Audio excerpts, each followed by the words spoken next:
y'all, I know if y'all had proof of me robbing somebody, we wouldn't even be talking. You gotta relax for me, because I can't understand it. Relax. Lil Durk's real name is Dirk Bank, and he is from Chicago. The official FBI's most wanted list for rappers got revealed, listing names that you'd never believe. Starting with Tory Lanez, who's featured on the list being labeled a captured fugitive after he was sentenced to prison with being involved with Megan Thee Stallion being affected by a firearm.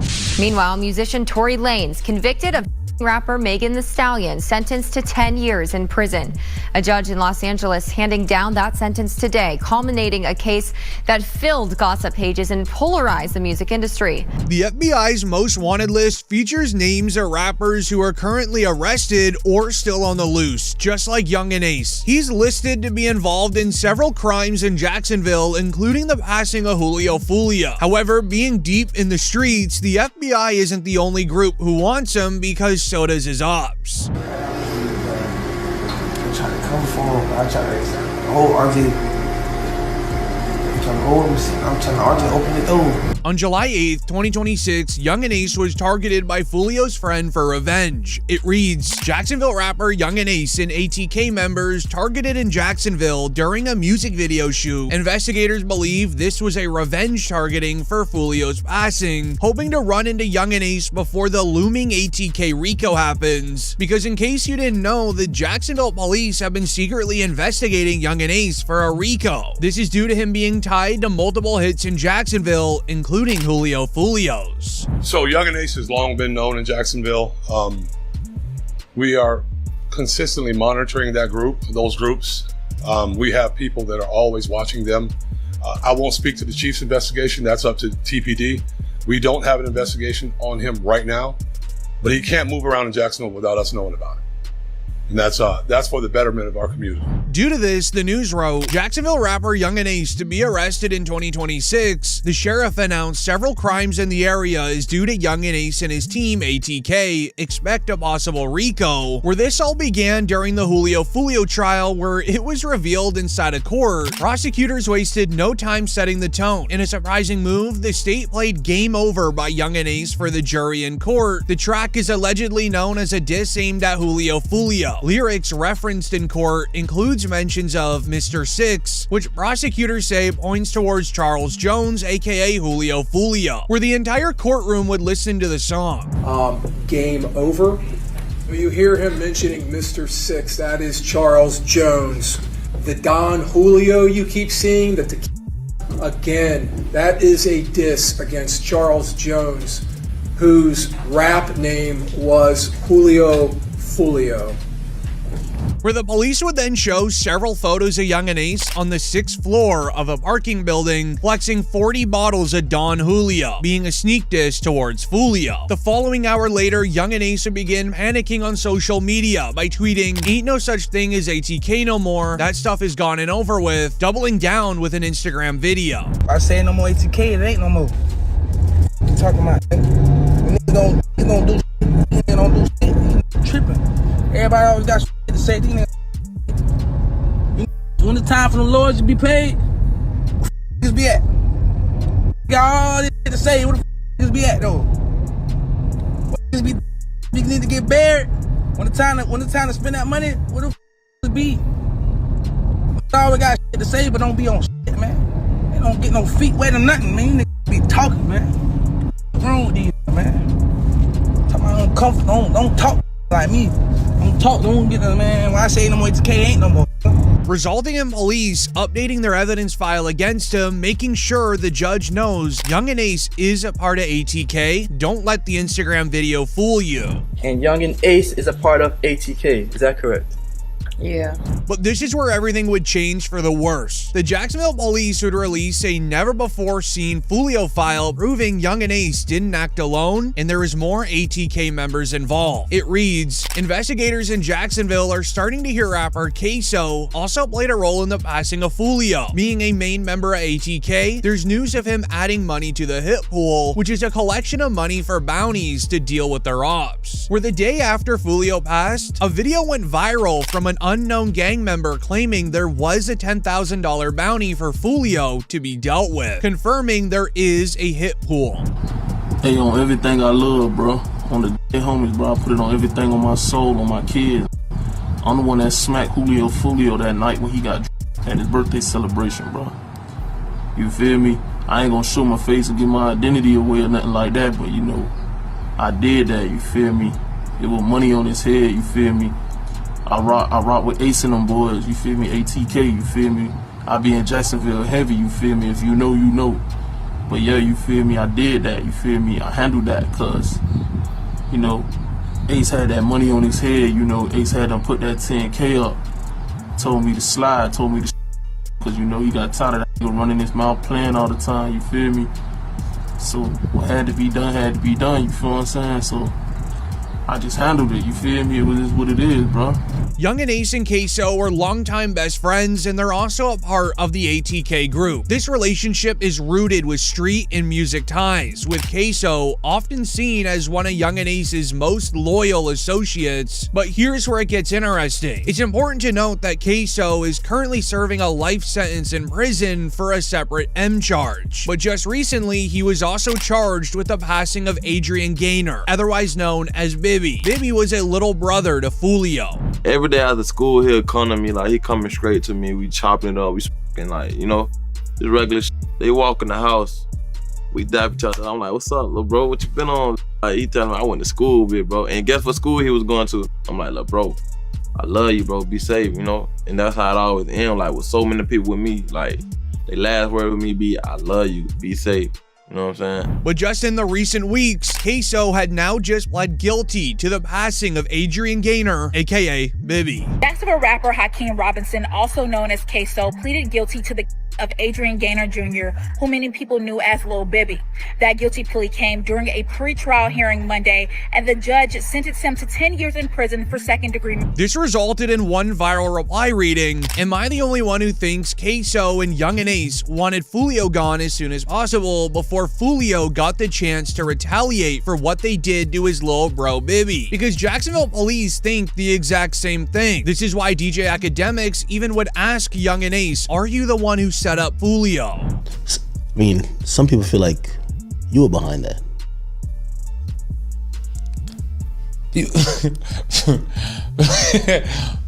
I'm sure, but people feel like I'm behind a lot. Well, I'm not. I'm not behind. I'm working. I'm grinding every day. I'm grinding. I got a family. I'm working. I'm grinding. I'm trying to be big. I'm trying to be big. With the new evidence stacking against Young and Ace and his ATK group, it would be announced Young and Ace has now canceled all of his tour dates that were scheduled to take place this month, which is either Young and Ace preparing for the feds or the feds limiting his business income in preparation of a court case. This way, Young and Ace wouldn't be able to afford lawyers due to the feds stopping his income. Jacksonville police and I don't know how they be doing this, but they always call around and cancel my shows. What's up with y'all? What's going on? Why y'all want to cancel my show? I don't even live there in Jacksonville. Why y'all want to cancel my show? Why y'all trying to my money? Yeah, man, y'all trying to my life. Cause y'all worry about what I got going on. I ain't with y'all. Y'all canceled all my shows, but I just had a show in Temple. Y'all got my show canceled in Tampa. I had a show in Virginia. I called, got my show canceled up. I had a show in Gainesville. I canceled my show in Gainesville before. Daytona. You feel me? Like, what's really going on? However, everything would change once the never-before-seen police files of how Fulio actually passed away would be released to the public, because it explains why Young and Ace got targeted by Fulio's friends. The detectives wrote on the day of June 23rd, 2024, Isaiah Chance, Alicia Andrews, and Sean Gaithright met at Sean's home, where security footage from the residence would show the moment the three loaded up multiple bags of firearms into a black Chevy Impala in preparation for a drive down to Tampa. Yeah, that's defendant Isaiah Chance's BMW. Does he appear to be holding heavy bags? Yes. You taking note of what they are carrying in their hands? Yes. And do you recognize the female in this video? Yes, Alicia Andrews.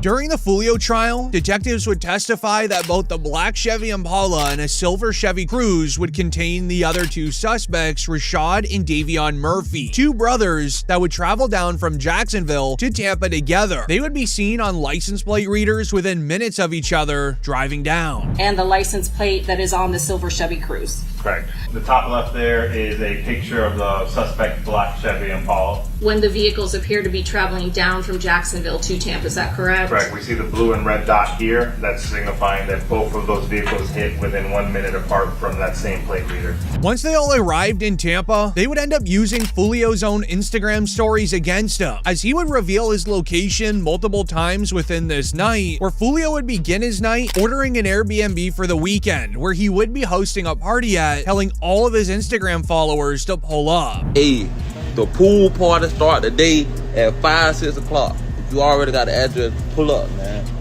You got the address, pull up. If you need the address, DM me right now. The pool party start at 5, 6 o'clock. DM me for the address or DM Fulio booking ESPN. I'm gonna put it right here. We just got here, bruh. You got to add it. You got to add it, man. Push up. We just got to this bit. Tampa, Florida, man. You already got to add it to the pool party. Push up at 5:30, man. Push up at 5:30, man. We finna get everything right. Push up at 5:30, 6 o'clock, man.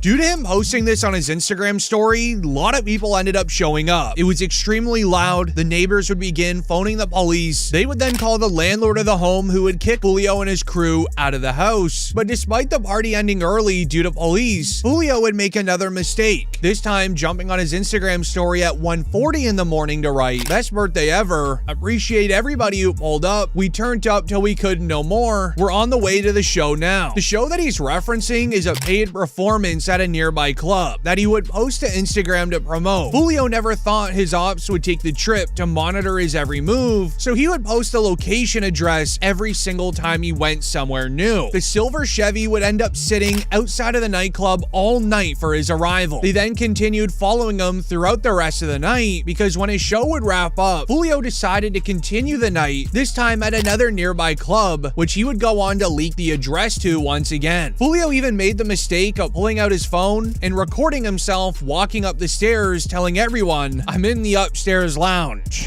We came deep for my birthday, man. Everybody coming up the stairs. No cap, man. You know what I'm saying? You know what I'm saying? You know what I'm saying? We deep as 20 deep. Lit everywhere we go. Raising the question of, why would Fulio drop his location so many times in one night? Well, this was a thought out plan by his rivals, because only 1 month before Fulio passed, the beef was allegedly over. Fulio would announce during an interview there was actually a song being made with both rival groups to stop the beef in Jacksonville. No record. Y'all probably didn't know this. Even though I said what I said, bro. Me and J.Dot Breeze supposed to be doing a Stop the Violence song. We probably gonna get that shit in motion. So I'm gonna just get that shit out of the way for the kids, for the youth and shit. And yeah, we gotta make this look better, man. You and J.Dot Breezy have a Stop the Violence record coming. Yeah, that shit, it's talked about. I DM'd him about it. My big cousin wrote him about it too. He said he with it, I'm with it. But basically right now we trying to find a beat. According to detectives, this was all a setup by the rivals. That way Fulio would let his guard down, which he definitely did. Because from a simple Google search, the suspects knew his exact location and where he was going. It was suspects Isaiah Chance and Alicia Andrews' silver Chevy who would monitor Fulio's location the entire night. The other three prepared their firearms for the hit. Just after 4 in the morning, Fulio and his crew decided to wrap it up for the night. They would head to a nearby Hilton hotel where Fulio had a reservation, but unfortunately, due to them getting in so late, the hotel gave away the reservation, leaving Fulio and his crew to be sitting in their cars for a few minutes. You're going to see Mr. Jones. He's wearing a red knit cap. He's wearing a white t-shirt. You will see him exit the Charger and walk into the hotel. In this video, you'll see him return. Many blame the Hilton Hotel for giving away Julio's room on this night because he was forced to sit in the parking lot while his manager tried getting other rooms. Because in the background of the security footage, you can spot the black Chevy Impala pulling into the parking lot, turning left to go to the back side of the building. The crime would be fully set in place because how long it's taking inside of the hotel. So the last thing the suspects needed was to confirm that Julio was still in his car. There's a car pulling in to the parking lot and going northbound. That becomes very relevant. This car passes by, being driven by defendant Isaiah Chance, his girlfriend. You will see him exiting to the right, going southbound on McKinley. Knowing there was a bounty to have Julio dealt with, it gave them all the confidence they needed. Then knowing Julio was still in the car, Sean Gaithright, Rashad Murphy, and Davion Murphy would all pull up to do the crime. This would be captured from a Tesla camera in the back of the parking lot. At 4:38, three exit a vehicle and walked in the direction of the hotel. Let's look at this video. This is at the hotel, and you can see the are getting in position for their planned out. Julio's driver would try to pull away after Rashawn started using his firearm, but it only led into them driving into both Sean and Davion, who would continue to unload on the car. Once they committed the crime, they would speed off in the black Chevy after ditching it soon later. Surprisingly, they continued using the silver Chevy that they would use as the tracking car throughout the night, but the other three would have to use an Uber as a means to get back to Jacksonville before unloading and packing their items back into Isaiah's BMW. The Uber driver's app showing the trip details of the trip he did for in reference to this case. Did you know the timing of when the Uber driver gets back to Tampa? Yes. Is that what we're seeing now? Yes. And what vehicle are items being loaded into?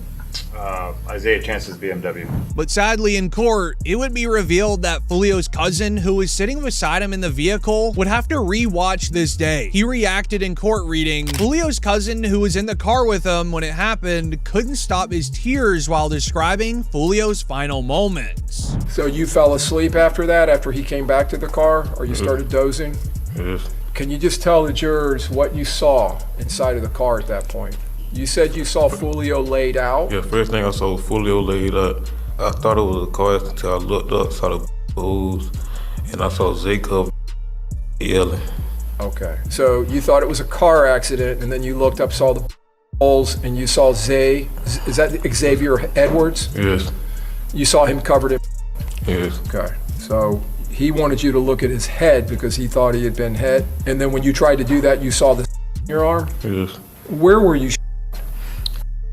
Do you recognize that as Charles Jones' black Charger? Yes. Okay. You okay? I'm good. You sure? Yes. Do you recognize the photograph?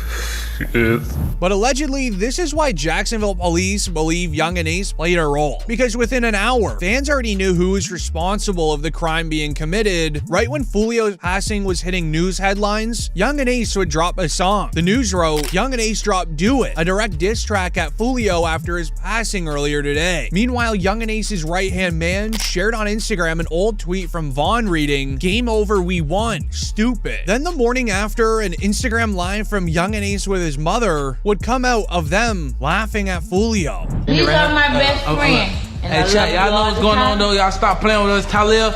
You ain't for the churches, but you know what the going on, boy, for get on your boy. And we want to get that down. Fulio, Ludio, whatever. Cheers. This resulted in a team of investigators looking into Young and Ace and seeing if he had a part in the passing of Julio. They would end up finding what Young and Ace's motive could have been. Investigators believe this was all a retaliation for a man named ATK Mitch who passed in 2022, because in April of 2022, officers saw Julio Fulio driving a Dodge Durango with an illegal window tint, where they would pull Fulio over to ask questions about ATK Mitch. All right, so I ain't want to bring it up. I know you're gonna be upset. Mitch, there's some texts I want to talk to you real quick about what happened to Mitch. How long that's gonna take? Not that long. Depends on you.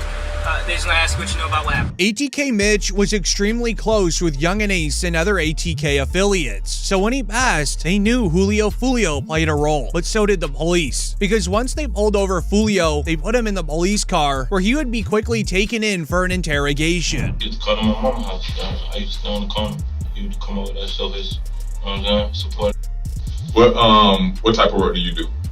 What type I'm an artist. You're an artist. Okay. As far as mix go, what are you hearing? Nah, really, I was in Miami when I heard the news. You know what I'm saying? I was down making music, and I saw posting on Instagram, mix. The whole Jacksonville mix. The detectives would start looking at who Fulio was to ATK Mitch and how they knew each other, where they would quickly realize these two are rivals in the same hood. So they would begin by asking Fulio where he was at the time that ATK Mitch had passed. All right, the reason why I'm here, I am lead on your friend's case. Ooh. You have a friend who recently got killed? A lot of friends that recently. Mitch? Oh, yeah. So I'm lead on that. I don't know how close you guys were. Can you kind of give me just run down on y'all relationship when y'all met? How long y'all been partners or whatever? Fulio knew that the detectives had nothing on him, so he would give very basic answers, but the police knew that he was involved. They just didn't have the evidence to back it, so they would try fishing for any information that they could get. But Fulio continued to tell the detectives that he didn't know anything. Guys, if you may know or hear something, that'd be helpful as well. Because if you know his mom, you can sit up there and call his mom, then I'm pretty sure you would want her to have some answers as well. My little brother, I don't know who did. I don't know. I ain't here. That's what I'm saying. You will never know. You know what I'm saying? I don't know. No, I just heard it. They say little brother. I'm like, you know what I'm saying? I'm in Miami at the time though. You ain't tired of that, man? Yeah. But I'm none of this. While Fulio was shutting down any involvement with ATK Mitch's passing, they would then go on to ask Fulio why his music is related to so much crime in the area. His lyrics literally solve many crimes that occurred that the police can't even solve. So they began getting frustrated that Fulio is staying quiet. If you think that your music or your ways or the way you conduct yourself through your music had anything to do with him? Nah, because even before I was rapping, it was, you get what I'm saying? Like, you can't just say it's my music, that's why somebody, you get what I'm saying? Okay, do you think it influenced someone or triggered someone, like the way y'all going back and forth with it? Do you feel that way? Nah, a song can't make no do nothing, bro. Right here is Fulio playing by the street code, staying silent even though the feds know that he was involved or his group was. But with the police finding this and piecing it together to be ATK's motive to have Fulio dealt with, it resulted in something very weird happening, where Young and Ace would begin to speak on Julio Fulio during an Instagram live. It feels kinda like a mocking way, but it seems like he's trying to praise him like they were friends, hoping the police would leave him alone. What you think about Fulio dying, cuz? That's sad, twin. I ain't gonna lie, bro. Y'all boys in the street, y'all didn't leave the streets alone, twin. All condone is that, but y'all just gotta stay. Y'all gotta. It's so funny, cause me, bro, like we cool, like we was cool and you feel me? Me and him, like we cool. I was just so funny. I was just talking to them. I'm like, bro, you gotta stop the way, bro. You know, love y'all here. Like, stop the way, real shit. Like, you know, I put your real shit. Stop the way. However, this is where the list gets concerning, as Lil Durk would be moved to a top priority after being named by snitches that he is responsible for several passings in the Chicago area. By the way, just for future reference, a guy that looks like this, he's snitching on you. Well, ain't nobody laughing at Dirt. Now it ain't funny. You know you had put that hit out on that boy, so you've been trying to avoid karma. They say karma is real. While everyone is celebrating Lil Durk's latest win in court, there's something that no one's talking about. A viral tweet read, "Why are people celebrating Lil Durk's win of the prosecutors not being allowed to charge Lil Durk with the passing of Stephon Mack and FBG Cash in this Lil Pab LA trial? Y'all do know the moment the LA trial ends, Lil Durk will be fully charged with those two crimes, right? And if he does beat the LA case, he'll be back in handcuffs in probably an hour after being free. As this all stems from the news announcing, the judge presiding over Lil Durk's M for Hire case has granted the rapper's motion to sever new racketeering charges. On Tuesday, the judge, Michael Fitzgerald, ruled that charges presented in the prosecution's third superseding indictment in June, which include M and 8 of racketeering, cannot be presented presented in Dirk's upcoming trial for the passing of Quando Rondo's cousin. Prosecutors were attempting to introduce evidence from a 2019 Atlanta case and a 2022 Chicago passing into the current case. Judge Fitzgerald also ruled that all defendants in the case will be tried together, and the trial date is set to begin on August 20th, as confirmed by Lil Durk's own father after the court hearing. I just left the courthouse on a hearing with my son today. It went well, alhamdulillah, everything went well. The judge favored us and ruled in our favor today and granted our motion.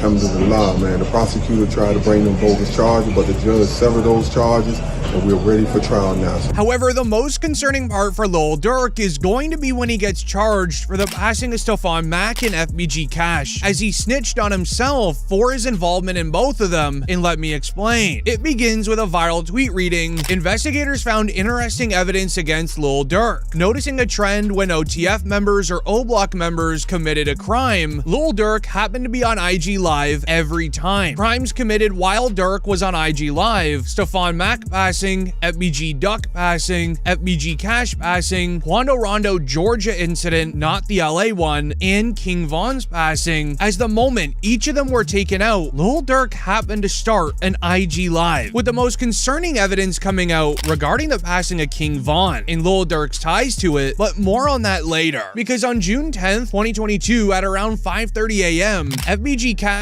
is seen driving through Chicago's Auburn neighborhood with a woman asleep in the passenger seat. They would make their way down West 81st Street until a black Cadillac would suddenly cut them off. Two men would jump out and immediately begin using firearms. The incident only lasted a few seconds, where FBG Cash would be hit 13 times, with his passenger also being affected in the arm and the upper back. Police later recovered 23 shell casings from the scene, where FBG Cash would sadly pass at a local medical center while trying to be treated. But 2 minutes after the crime occurred, fans would get a notification on their phones alerting them that Lil Durk just hopped on Instagram Live. Listen closely to what his friend says. They have your for them, you better have your gun for me.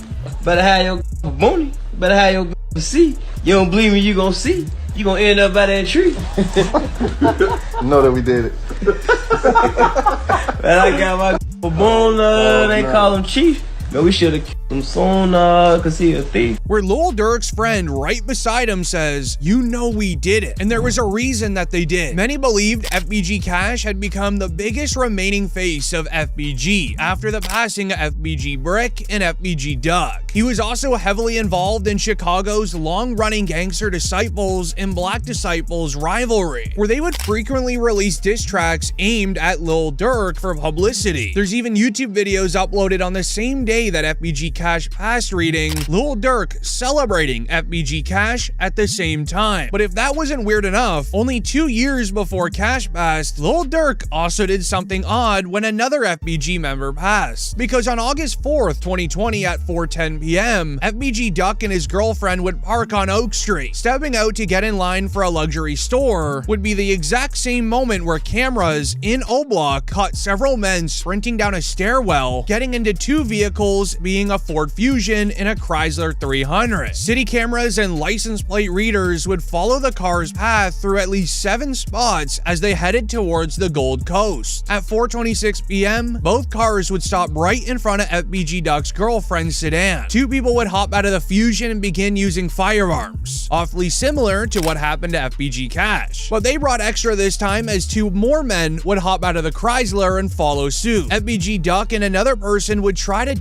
behind a car, but sadly it was too late. In about 15 seconds, it was all over. But once again, moments after the crime occurred, fans would get a notification on their phone that Lil Durk started an Instagram Live, this time sitting outside of a private jet smiling, while his entire chat would spam about Duck.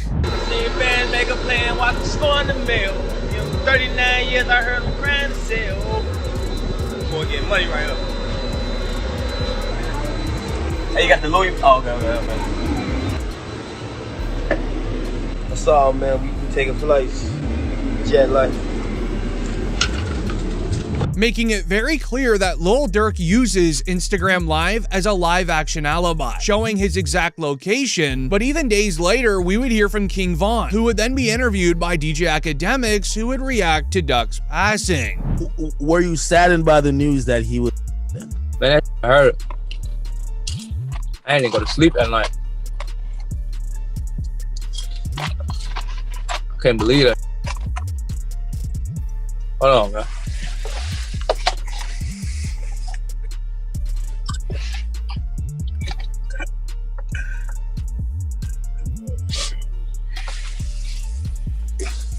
Oh, let's talk about some other. But to understand what Lil Durk did in King Von's passing, it's important to know what happened to Stephon Mack, aka the man who's responsible for Lil Durk's brother D-Thang. It reads, Lil Durk has been indicted with another M for hire charge for the passing of Stephon Mack. It is believed that Mack was targeted as revenge for the passing of Lil Durk's brother D-Thang because the two men that were hired to do the crime against Stephon Mack got fooled while inside a jail by a federal informant. Reading quote, DJ Academics reveals that one of Lil Durk's alleged members confessed to a cellmate who was reportedly an undercover informant that Durk paid him to retaliate for D-Thang. He gets locked up in a cell and they give him a cellmate. He tells his cellmate who he murdered, how he murdered him, the homie he did the murder with, and who was supposed to pay him for the murder. Thank you. Come again. Perfect. Got him. So he confessed, essentially. He's talking to a cellmate. Listen to how he's talking to his cellmate, chat. Yeah, I had the standard, folk. With a 60 round in that on mic. I let 3 out when he first came out. Marley said, yo, wait till he get to the car. I say, yo, tweaking, boy. By the time he get to the car, that's enough time for him to get his pipe. Yo, so now the cellmate, who's a confidential source, is saying, tell me more. Being fooled by a federal informant made them just fully go out and snitch on Lil Durk. The two men would be given a plea deal by the court system. It reads, the two alleged members that targeted Stephon Mack have both pled guilty and admitted they were paid for the crime by Lil Durk, name dropping them on a piece of paper. These two guys allegedly have taken a plea, according to my mixtapes and a couple other outlets. And by the way, just for future reference, a guy that looks like this, he's snitching on you. So keep that in mind. And we will see how that affects the case. You know, just because guys flip and they start snitching, it doesn't make it better in terms of, oh my God, this is a... Certainly it doesn't help the case, but they still need to establish the case. They need to establish through certain evidence. They need to establish phone records and movements and discussions. They would then update the court file reading, the newly unsealed filing in the U.S. District Court in Chicago alleges Durk Banks was behind the January 27th passing of Stephon Mack, who was targeted shortly after he exited the Youth Peace Center of Roseland on West 111th. According to the FBI, Stephon Mack was the leader of the Smashville faction of the Gangster Disciples. But as history would continue, right when Stephon Mack had passed, Lil Durk would post a video to his IG story laughing. Hey, somebody always said, slap con. Somebody always said, slap con. Y'all be doing shout outs, man. You gotta know your jewelry, like. You could make the argument that this IG video could be about anything. But what if I were to tell you that 15 minutes later, he would then post again to Instagram saying, for D-Thang, which is absolutely unbelievable, but many knew that Lil Durk was involved. Even Charleston White would say, So ain't nobody laughing at Durk. Now it ain't funny. Now your favorite rapper go to jail and look like he got a no bond like me. That boy got a federal no bond. You know you had put that hit out on that boy, so you've been trying to avoid karma. They say karma is real. I say it ain't real. I say you reap what you sow. They say that's karma. The two men that were hired to get Stephon Mack, they didn't hold back. They would reveal how much Lil Durk even paid. The document reads, federal prosecutors reveal in the M for Hire case of Stephon Mack, Mike City AJ unknowingly told an undercover agent that Lil Durk placed a $70,000 $100,000 bounty on Mac, but then wanted to get it raised to $90,000. AJ met up with Dirk during a podcast held on February 17th. This resulted in famous creators reacting. Remo, this is my last no jumper. Dirk Torre told me I wasn't supposed to come back up here with that last. Now look what happened to him. That man got kids. You talking about look what happened to him. Definitely not happy about him. I wouldn't be happy if you go to jail, Adam, because I know you got daughter. Break down. There's multiple people who are no longer there for their kids as a result of that Dirk allegedly called in. Until they put that on black and white, sir. Stop throwing stuff on a black man who's trying to do something right for the community right now. The feds have already put out a lot of information about this. You don't have to put it out. You don't have to put it out. This is a major platform. You're not the boss of me. We talk about rap on here. I think it is well within our jurisdiction to talk about the fact jurisdiction? that what type of police is been this? alleged to have ordered them. This free smirk though. Free man. smirk. But also maybe police platform. This some police. Just sit down for a little and decide, hey, maybe I'm not anybody else. However, everything would change when the passing of King Von got linked to Lil Durk setting it up. I know how it sounds, but just hear me out. A viral tweet read, "Now that the feds are throwing more cases at Lil Durk, don't be surprised when his name is brought up in the passing of King Von. I'm telling you right now, Von needed to go in order for Lil Durk's problems to go away at that time, where there was weird behavior by the OTF bodyguards who were hired to protect King Von on the night that he passed, as even said by Von's real-life cousin. His security guard let him walk. You get paid he get paid to protect. How the f you let him walk over? In fact, you ain't even supposed to let him fight. He ain't supposed to be touching nobody. Security guard, if anything, you make sure Quando them leave. Whoever else they was with, you make sure they leave. How you let him walk over somebody that's the reason y'all here, the reason everybody in this parking lot here, because this man right here making the money and y'all his entourage. But that security guard, it's something fishy with him. That's why he deleted his Instagram. I definitely feel like it's foul play. I don't know where it's coming from, but I definitely feel like it's some weird shit going on.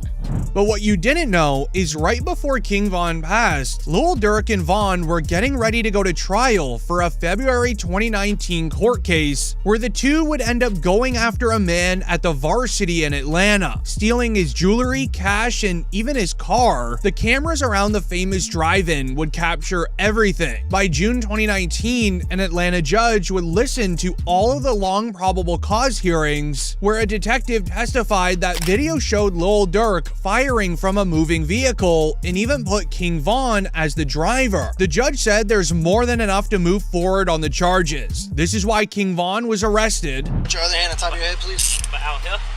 What? For what? Atlanta? Yeah. Oh. So just stay safe, we're gonna just change it. You too, I hate it like this, partner. You ain't never give me no hard time. Hey man, when you can't explain to your aunt, man, like it's not, we don't know what your case is. We just people to come pick you up. Y'all just get y'all orders. Right. Where then Lil Durk would turn himself in while releasing his famous track, Turn Myself In. After them both sitting in jail for roughly a week, the bond hearings would hit. Durk got a $250,000 bond. King Von would get out too, but here's where everything changes. In October 2022, the Fulton County prosecutor would drop all charges against Lil Durk in quote, in the interest of justice. And under their discretion, it was because King Von had passed in 2020. Not being alive for trial to start, his file would never go to a jury. But if he was alive, the case would have went to trial in 2024, where all of this alleged information got started by OTF Vonnie's own father. Vonnie snitched out of the Lil Pab case. In doing so, he was disowned by his father, who would then go on to reveal during a DJ Academics live stream that King Von was backdoored by none other than Lil Durk to prevent this 2019 Varsity case ever going to trial. I'm gonna give you this. It's a backdoor and I got all the pieces. That's all I'm gonna tell you. As Durk asked Vonnie, is it open? Vonnie told him it's off the hinges. Wait. Are you talking about the Von? Like King Von? Listen very carefully. When the payment was made to Little Tim, the next day or the same day, Durk asked Vonnie, was it open? This is what he asked him. Was it open? It was the exact words, was it open? He told him it's off the hinges. Are you saying that Vonnie backdoor King Von? No way. That was right You here. heard what I just said. Guess what? You need motive first, right?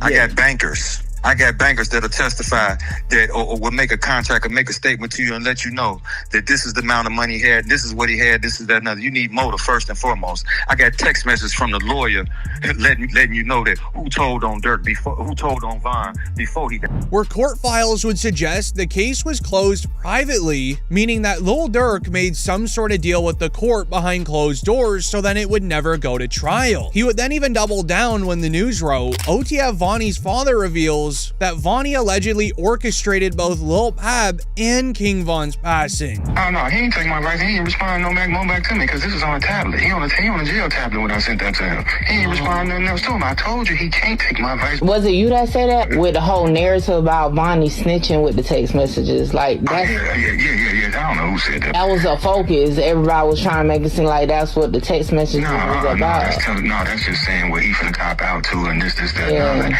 And with me saying Vaughn, you gonna tell that just like you orchestrated Lil Pab, you orchestrated this, and guess who you work for? This would end up leaving DJ Academics completely speechless. He would then go on to ask Vonnie's father, why would Lil Durk want King Von gone? Why would Dirk want Von?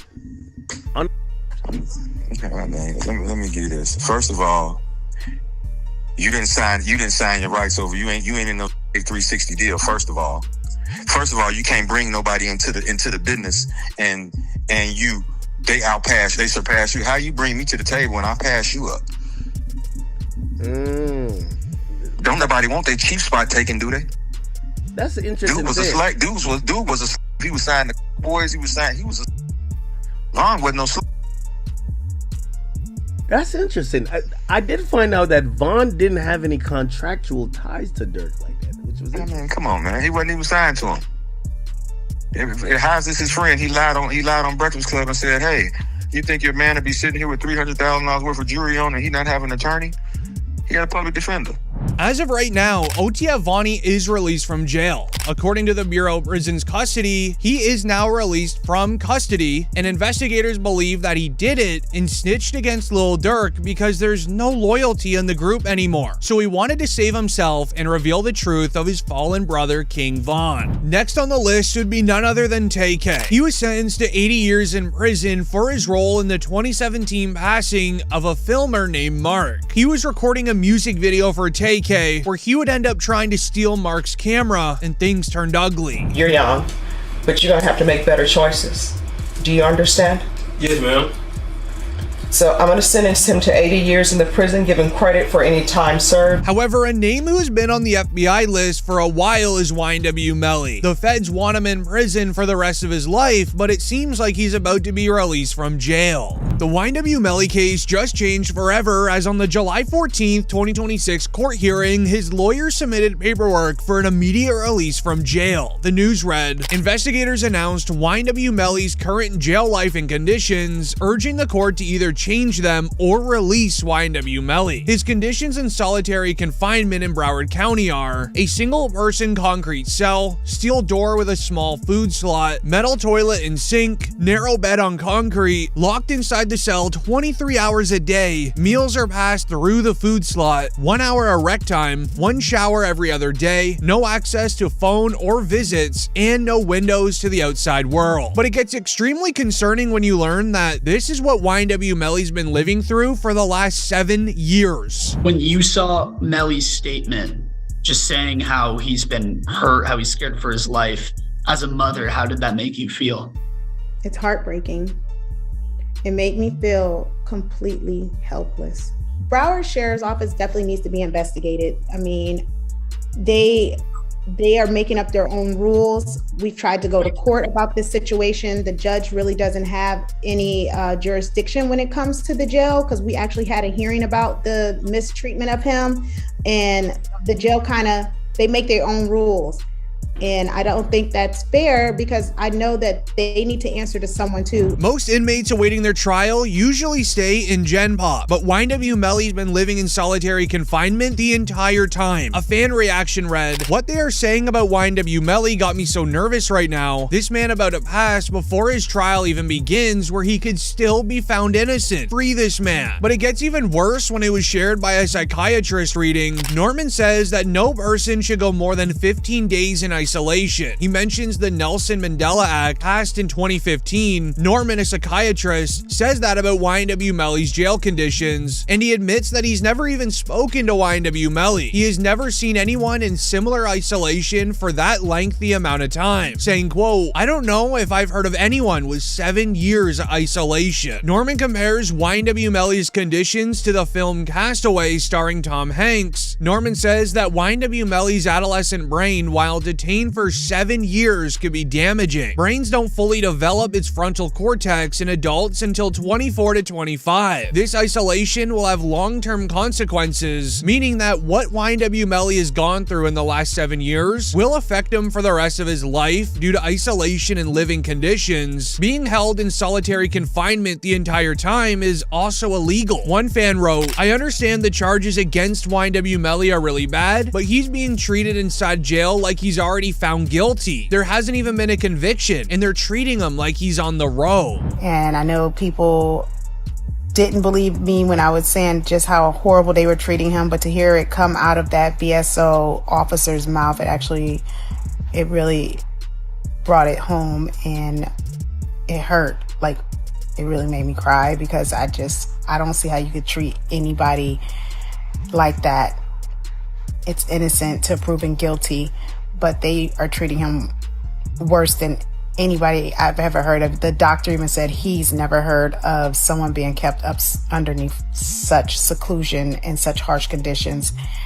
I just want him to be able to at least come home. Due to this, YNW Melly's lawyers submitted paperwork to have him released on bond. The News wrote today, YNW Melly's lawyers have sent an appeal to the judge's latest decision on denying Melly's bond. His lawyers argue he's being treated in an illegal way, and he wants a third party to investigate the situation, meaning they want a third party to investigate Melly's living conditions inside of his current solitary confinement. They are confident once it's investigated by someone other than police, it will be found illegal. They even interviewed a BSO officer, and here's what he said. BSO officer admits that YNW Melly's cell has been searched every day during his 7-year detainment. No items or contraband have ever been found. Since 2019, the officer admits there has never been a single time that Melly has had an altercation. BSO officer admits that YNW Melly has not spoken to any family members in 6 years. With this going viral online, it would get the attention of Charleston White, who was happy that YNW Melly is being forced to stay in solitary confinement and being treated this way.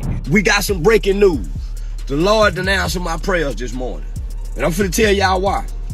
I was really praying and hoping that them folks in Broward County didn't let that YNW Melly boy out of jail. That's one of the most dangerous goddamn rapping young it is. Man, that boy would have been worse than King Von and Pooh Shiesty combined had they let that boy out of jail. That boy people from the inside of the car. All the come from the inside going out, and he want people to believe that all the from that side. None of the motherfucking forensic evidence showed that a bullet was fired from the outside of that goddamn car. However, this is where something very strange occurred. A police interrogation with one of YNW Melly's friends from childhood would just so happen to leak online. It was written, rapper YNW Melly exposed during a YNW affiliates interrogation with police where he claims that YNW Sack Chaser made YNW Melly perform acts towards him a week before his passing. Investigators believe this was Melly's motive to commit the crime. What motive would Melly have to kill his two friends? They just piss him off? I don't know, bro. I ain't gonna lie, bro. I'm gonna tell y'all straight up. Man, Melly was on FaceTime, Melly like, y'all don't know, bro. Y'all don't know what Sack was doing to me. Y'all don't know what Sack was doing to me, bro. Like, saying it like Sack was some shit. According to documentaries about the YNW boys, YNW Sack Chaser was always the biggest one out of the group. And according to YNW members, Sack Chaser would always act like the big brother in the entire group. This YNW affiliate is claiming that he forced Melly to do certain acts towards him 1 week before his passing. With this coincidentally leaking online, right when YNW Melly has his best chance of receiving a house arrest, it would spoil YNW Melly's plans with ordering a $100,000 chain to wear for when he gets out. I would assume But it's still that he spent a lot of money on lawyers. Like an amount that would probably... That kid spent a lot of money on a lot of things that shouldn't have been spent on. Really? Like what else? And cars, jewelry. And he's not even out to wear the jewelry. I'm like, why are you buying jewelry and you're not here to wear the jewelry? No, definitely lawyers are probably the best thing you can spend That's money what on. bro. But he's good with lawyers, bro. Like, money ain't an issue for lawyers. Like, he's fine, but it's just like, there was a lot of stuff that should have went to lawyers that he didn't spend on lawyers. And I'm like, bro. And now it's like, he don't even want the chain no more. Even with the YNW affiliate's interrogation leaking online, his team was still very confident Melly would be coming home. It was written, YNW Melly's team has already set up a house for him with a pool and a music studio, where he would be able to freely make music if he is granted a bond. He wouldn't have to leave it until trial next year, where famous lawyer Bradford Cohen would even explain the release details. So Melly had a bond hearing today, and it's still ongoing. I believe it's 2 o'clock. I think it started at 10. It's almost like a mini trial where they're putting on individuals, and they're doing a really nice job with crossing individuals, putting on individuals about confinement and what it does to a person's psyche. He's been in, I don't know, going on 8 years, I believe. I think I was hired on this case originally. I think his bond should have been considered before this. Also, this case really, in my opinion, should have been a speedy trial in the first 6 to 8 months of the case, but that's spilt milk at this point. However, with the motive coming out, YNW Melly's lawyers had to back up evidence as to why Melly's innocent, telling the judge there was never a firearm even found, supporting the theory that it could have been a drive-by. So the first thing is I didn't have a firearm, so I can't know which firearm I'm going to use in order to replicate any of my tests. So I can't make tests for this determination because I don't know what was used. Okay. While Melly's mother also provided evidence that the jail is treating YNW Melly in an illegal way, saying he's not even allowed access to a phone. My son has not been convicted of anything, and even other inmates that have been convicted or anything, they have the right to use a telephone. They have a right to just to be allowed to write letters to their loved ones, to receive their mail. They hold his mail, they don't give it to him. With all of this jail evidence showing that YNW Melly is being treated in an illegal way, we even saw rap OG Boosie speak on the stress that Melly's mom has to sit through every single day. Okay, so then I met his mama while he was in. Oh, okay. I met his mom while he was in, and she real, bro. You know, she real. She's stressed out. I heard she had a... Yeah, she real, and I reached my hand out to him, cause I'm real. Yeah, I reached out to him, bro. I met his mom, and she a good woman, bro. And when I see them mamas like that, it remind me of what my mom was going through, bro. But this is where everything would change. Melly's team had such a strong argument for him to be released from jail. The prosecutors knew they had one chance to keep him in, and here's what they share, revealing new evidence we never even seen before. Reading, prosecutors are now on the stand to explain to the judge why Florida rapper YNW Melly shouldn't receive a bond. Important note, this is a new judge from the original trial. He has never heard this evidence before, telling the judge that YNW Melly is a part of a street gang, sharing evidence from a Facebook post of Melly with Young Thug, trying to say that Melly is a part of the Red Street team, just like Young Thug is. Same thing, the use of the slap term, 5-point star, snake. He's saying he's YSL, he's hanging with him. And he puts up his YNW for life hashtag on it with Mr. Demons has big B hand signs displayed. Right, and see with individuals again, I'm assuming that's also Young Thug. That's also unknown. Yes. also important to your investigation, correct? Yes. Also publicly available for anyone to see and capture. While also explaining that YNW Melly has access to other gangs as well, where it was revealed by an XO Block member that YNW Melly was asking King Von for advice on how to deal with someone in the street, just days before the passing of YNW Sack Chaser and YNW Juvie. Did Vaughn really tell you that Melly told him that he was two friends? He ain't come out and say, like, we got into an argument. And so, you know, if you know, when people could say something without saying it. And so he told me, like, once I posted what I posted, Vaughn was mad at me. He, bro, why you put up there, bro? Walk the bam. I'm like, you sitting up here, like, you know the love we got. You do this for us, but you gonna trust that his two friends? And he said, them was trying to extort him. And so I'm like, if they was trying to extort him, then why are you still around them? Knowing the groups that YNW Melly tied himself with in the free world, it's now important to know how the crime occurred and where YNW Melly plays his role. They wrote, and I quote, State Prosecutor Alexandra points to Judge Martin Feen's mention of Melly being seen getting into the vehicle. She adds that YNW Melly is seen getting into the seat where the alleged hitter was sitting in. She also mentions the cellular data allegedly puts him at the scene of the crime. Then says, we know Cortland Henry wasn't the hitter. The defendant was, while pointing at YNW Melly. She would then share footage of Melly sitting in the back left seat where the alleged crime occurred. They would then even share with Judge Feen the evidence of YNW Juvie's mother, confirming that it was Melly who went and sat there at the original trial, as she has known all four YNW boys their entire lives. Ms. Phillips, did you see who entered into the occupants who entered into that gray Jeep? Yes. Do you recognize where your son entered that gray Jeep? Yes. Which seat, if you can identify for the jury? He got in the back seat on the right hand side. Did you recognize the individual that got into the back seat on the left side, the rear driver's side? Yes. And who was that individual? Janelle. Now that we know Melly's street ties and that YNW Melly was at the scene of the crime, when you add in the text message of Melly admitting to doing the crime, this is where things get very bad. The PT Gambino account asked him if he was okay, and his response was, I did that, and placed a smiley face emoji. And the next message from 10/26/2018 at 16:02 from Eastern Standard Time. The YNW Melly count says what? After that, SHHHH. But it's where YNW Melly sent the text message where the entire story reveals the truth. Melly sent that message while dancing in a parking lot with YNW Borland only a few hours after the crime took place. Regardless of what happened this early morning, he's still out here being very positive. Turned still. Hey, no, still turn. Regardless of what happened, you already know.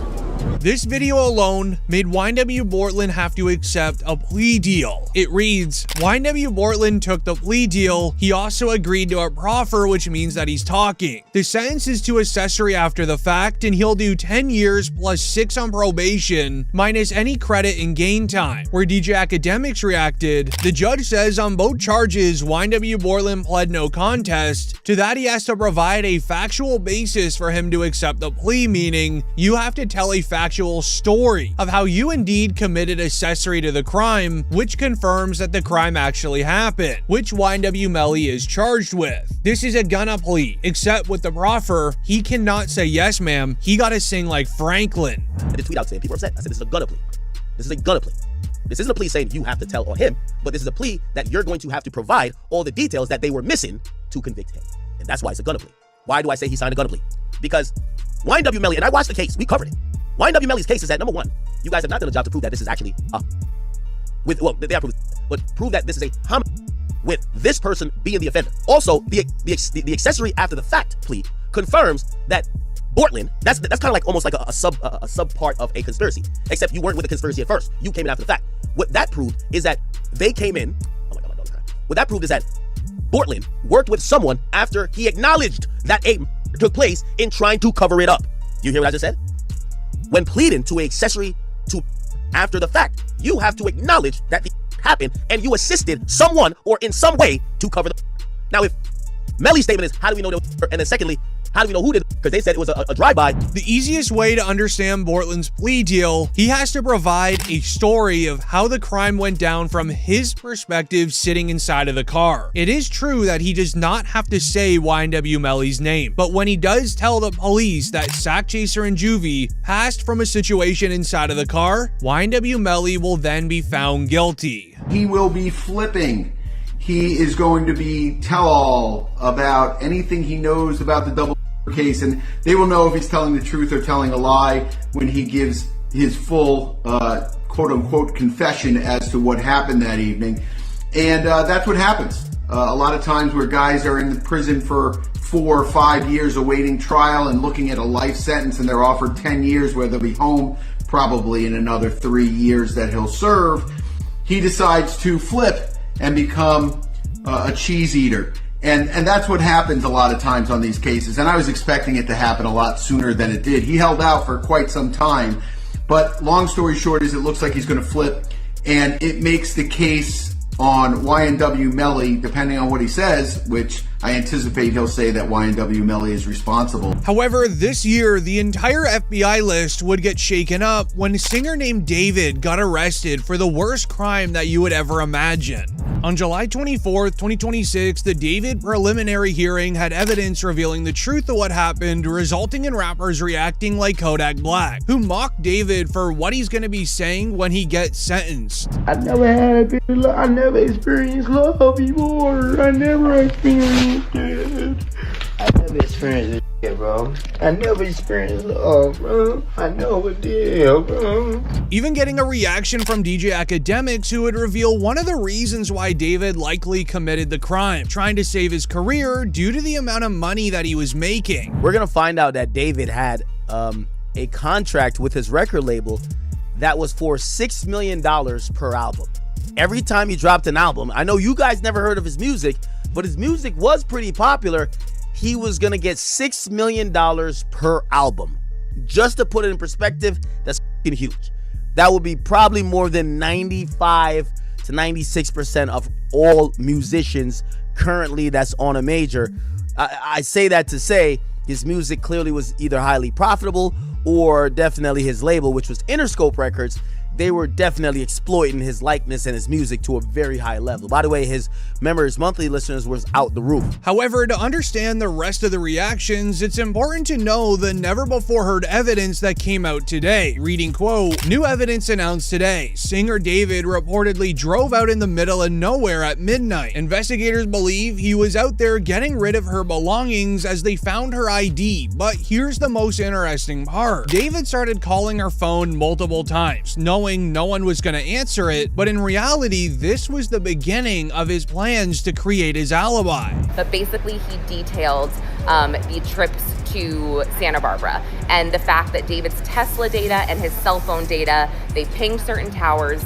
They were conclusive with one another and these trips. He did attempt to call Celeste. The call came through on April 24th around midnight. This was when she was reportedly already deceased. But this is where things get interesting. Investigators believe David brought more than just an ID up to the middle of nowhere, because the following day later, he got his car detailed. The evidence file read, "Video shows David Burke sitting outside a building, self-filming, saying, quote, 'Cars at the detailer getting that smoothie out. I got bit by a mosquito and my announcement is now delayed. I gotta get an Uber, half of my shoes are dirty, but hey, I'm still alive.'" Cars at the detailer getting that smoothie out. I got bit by a mosquito. My announcement is delayed. I gotta get an Uber. Half my shoes are dirty.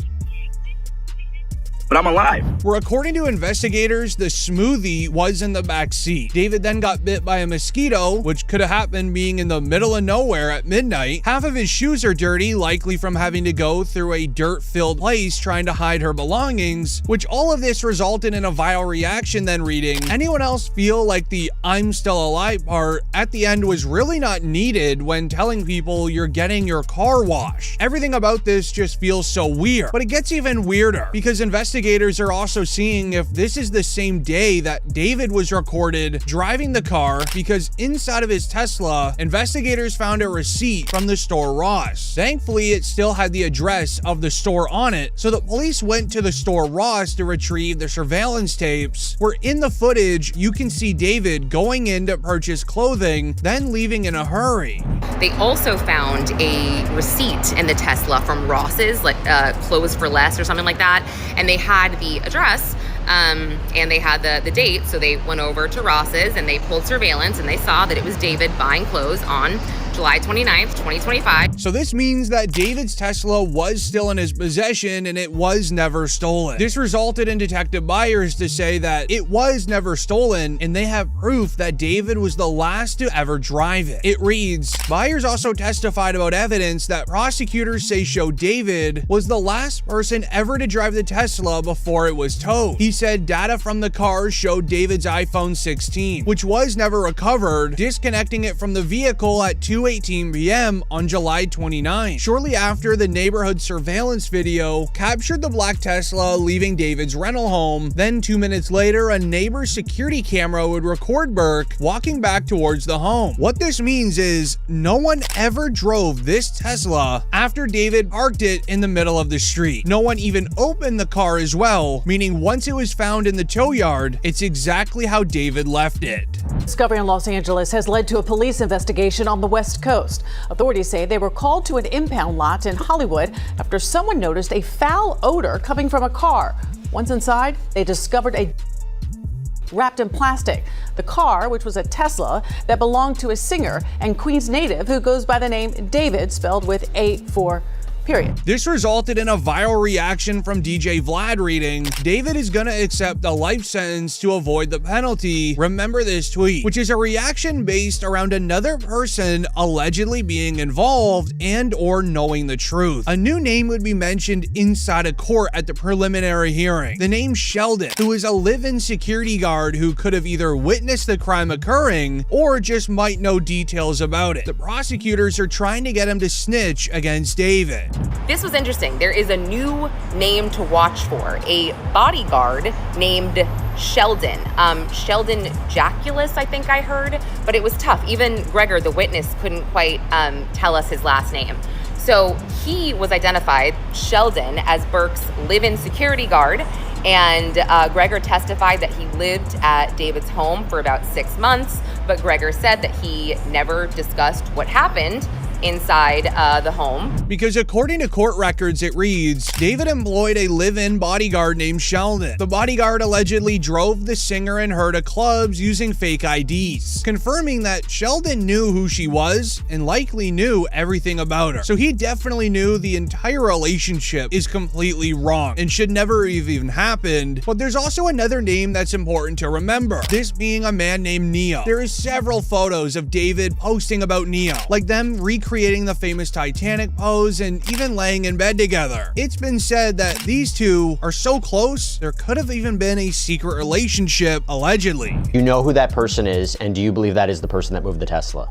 So I believe I definitely know who moved that Tesla on that late July before they went on tour. I can't say who the person, and I don't mean I can't say for, but I don't know who exactly was in that house because it's just a report, but there's video, but you can't make a person out. But somebody was in the house, and being that there's only one key, it's like, okay, who had access at that time? So is it the same person that moved the Tesla? Was another last part of the plan about to go in motion as far as getting rid of her?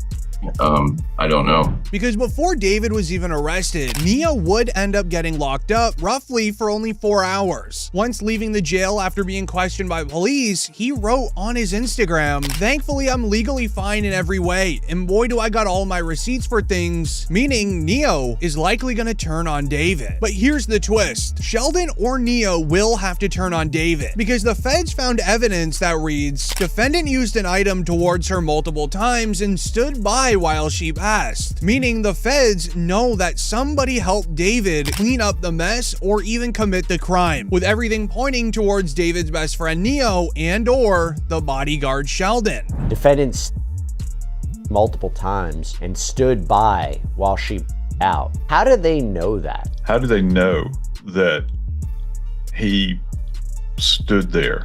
Because look, I got to tell you, as an old investigator, you know where I get that kind of information from? It's not from the perpetrator. To say someone stands there and watches an individual out, that comes from a witness. Sheldon would know more than anyone else in the world. Being a live-in bodyguard, he has likely overheard many arguments between David and her. Just like the news of, new evidence was found relating to her telling David she's going to tell on him to police days before she passed. They're saying that the Celeste girl, maybe she was already talking to the cops, like, yeah, this creep is, you know, he on me.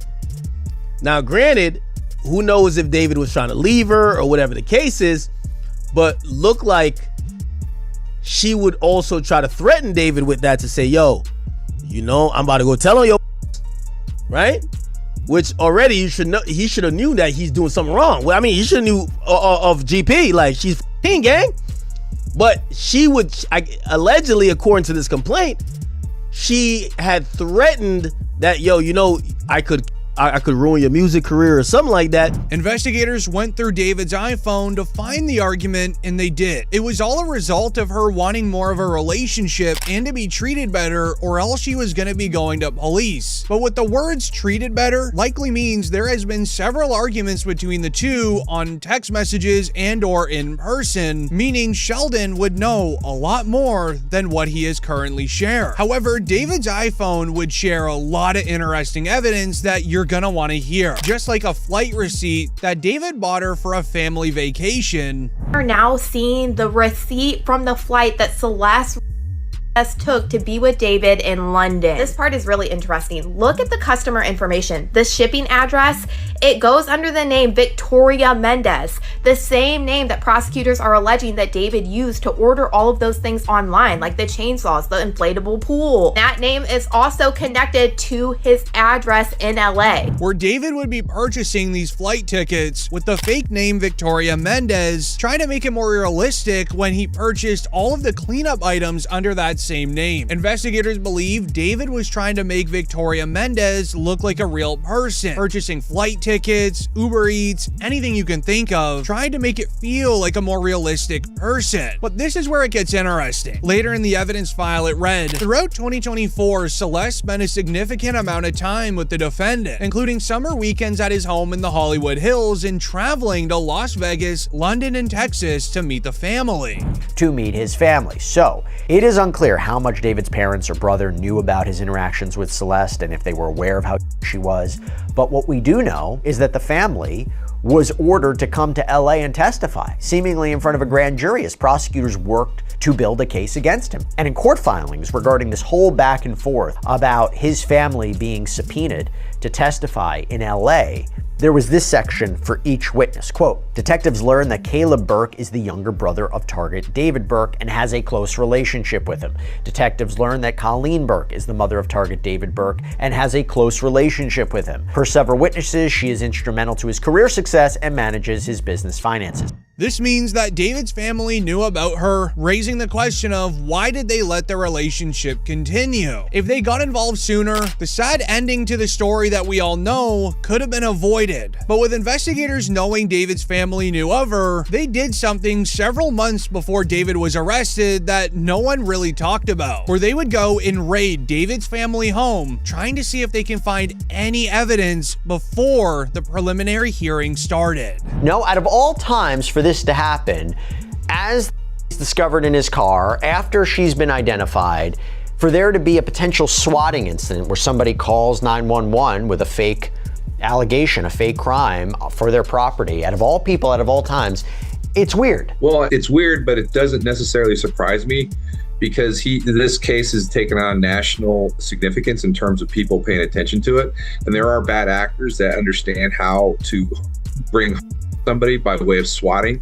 So somebody called the 911 system down there. They found the address online and were basically made up a story for the cops to go there. And then they went in, and fortunately the police were very professional, and they were able to immediately understand that it was a swatting incident and it wasn't a legitimate call. When this all happened, it was labeled as a false swatting, meaning somebody called police making up a fake story that David was there doing something illegal, so they had to go check it out. Fast forward to the preliminary hearings, it's seeming more like it was a checkup on David's family or to see if David was there at the time. With the evidence shared so far, everyone is in agreement that David's family also needs to be investigated, because there's even evidence supporting that David and her soft launched their relationship during a live stream at the family get-together home.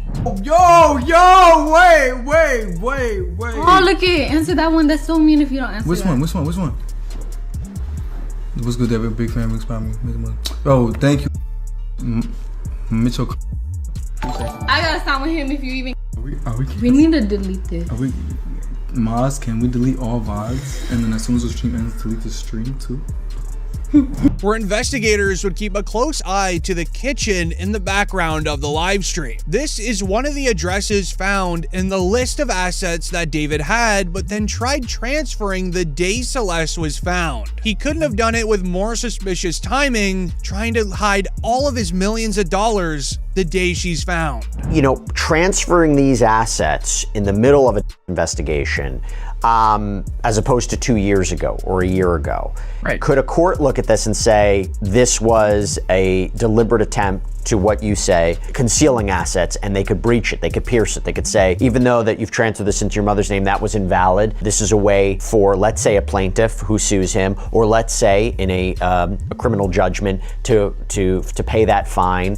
Can a court look at that and say, even though you transferred it, it's still open season on those properties? Yeah, this is what's so puzzling about this. It is a very basic premise of law throughout the country that you can't transfer assets after the event happens that would otherwise trigger collecting on those assets. So we have rules in different states. Sometimes they're called fraudulent transfers, sometimes they're called fraudulent conveyances. There's a lot of different names for them, but the crux of it is you cannot transfer assets. While everything is looking terrible for David, his lawyers would then have a turn to defend him, with some of the things they shared making some people believe David might be innocent. Where they would first begin with a burn cage that went viral on social media that was found inside David's home. I've been wondering just what it was that a private investigator named Steve Fisher found inside David's home when he was given access last October.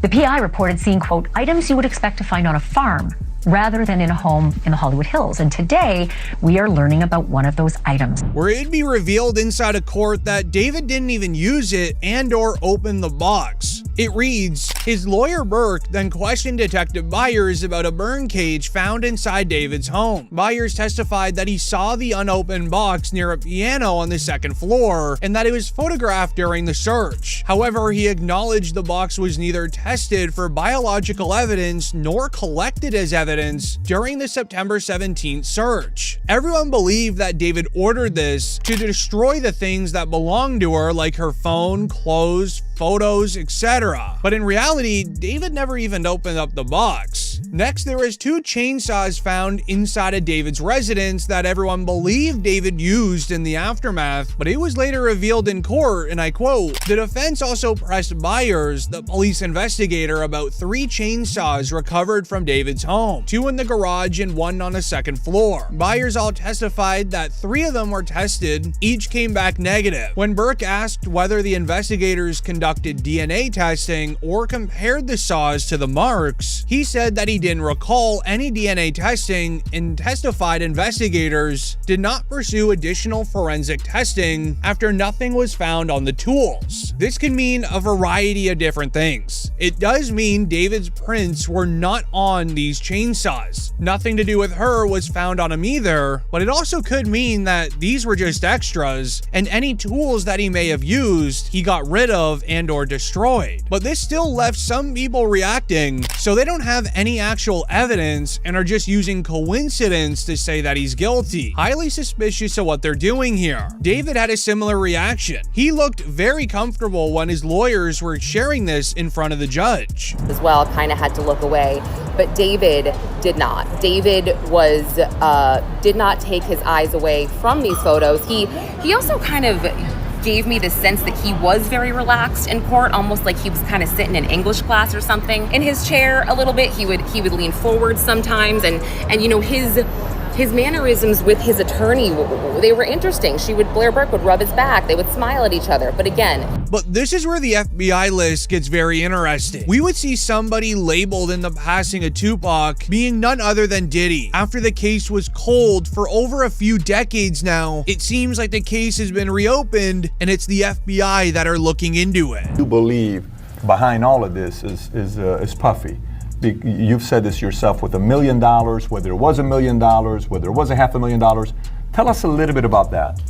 What I believe happened with Puffy was that on July 21st, 2026, the never-before-seen Tupac files were released in the Las Vegas court system, revealing information that we never even knew, which includes 3 famous names of those involved, with the first being Diddy. Investigators looked into him, and they found that on November 18th, 1995, Tupac's relationship with Diddy went sour after he was photographed with Sean Diddy Combs' baby mama, Sarah Chapman. Diddy has described Sarah as being his dream girl for several years. So when she got with Tupac, Diddy didn't like it. This resulted in his first attempt at getting Tupac, which was actually swept under the rug by police, and it was only investigated at the time for 1 day.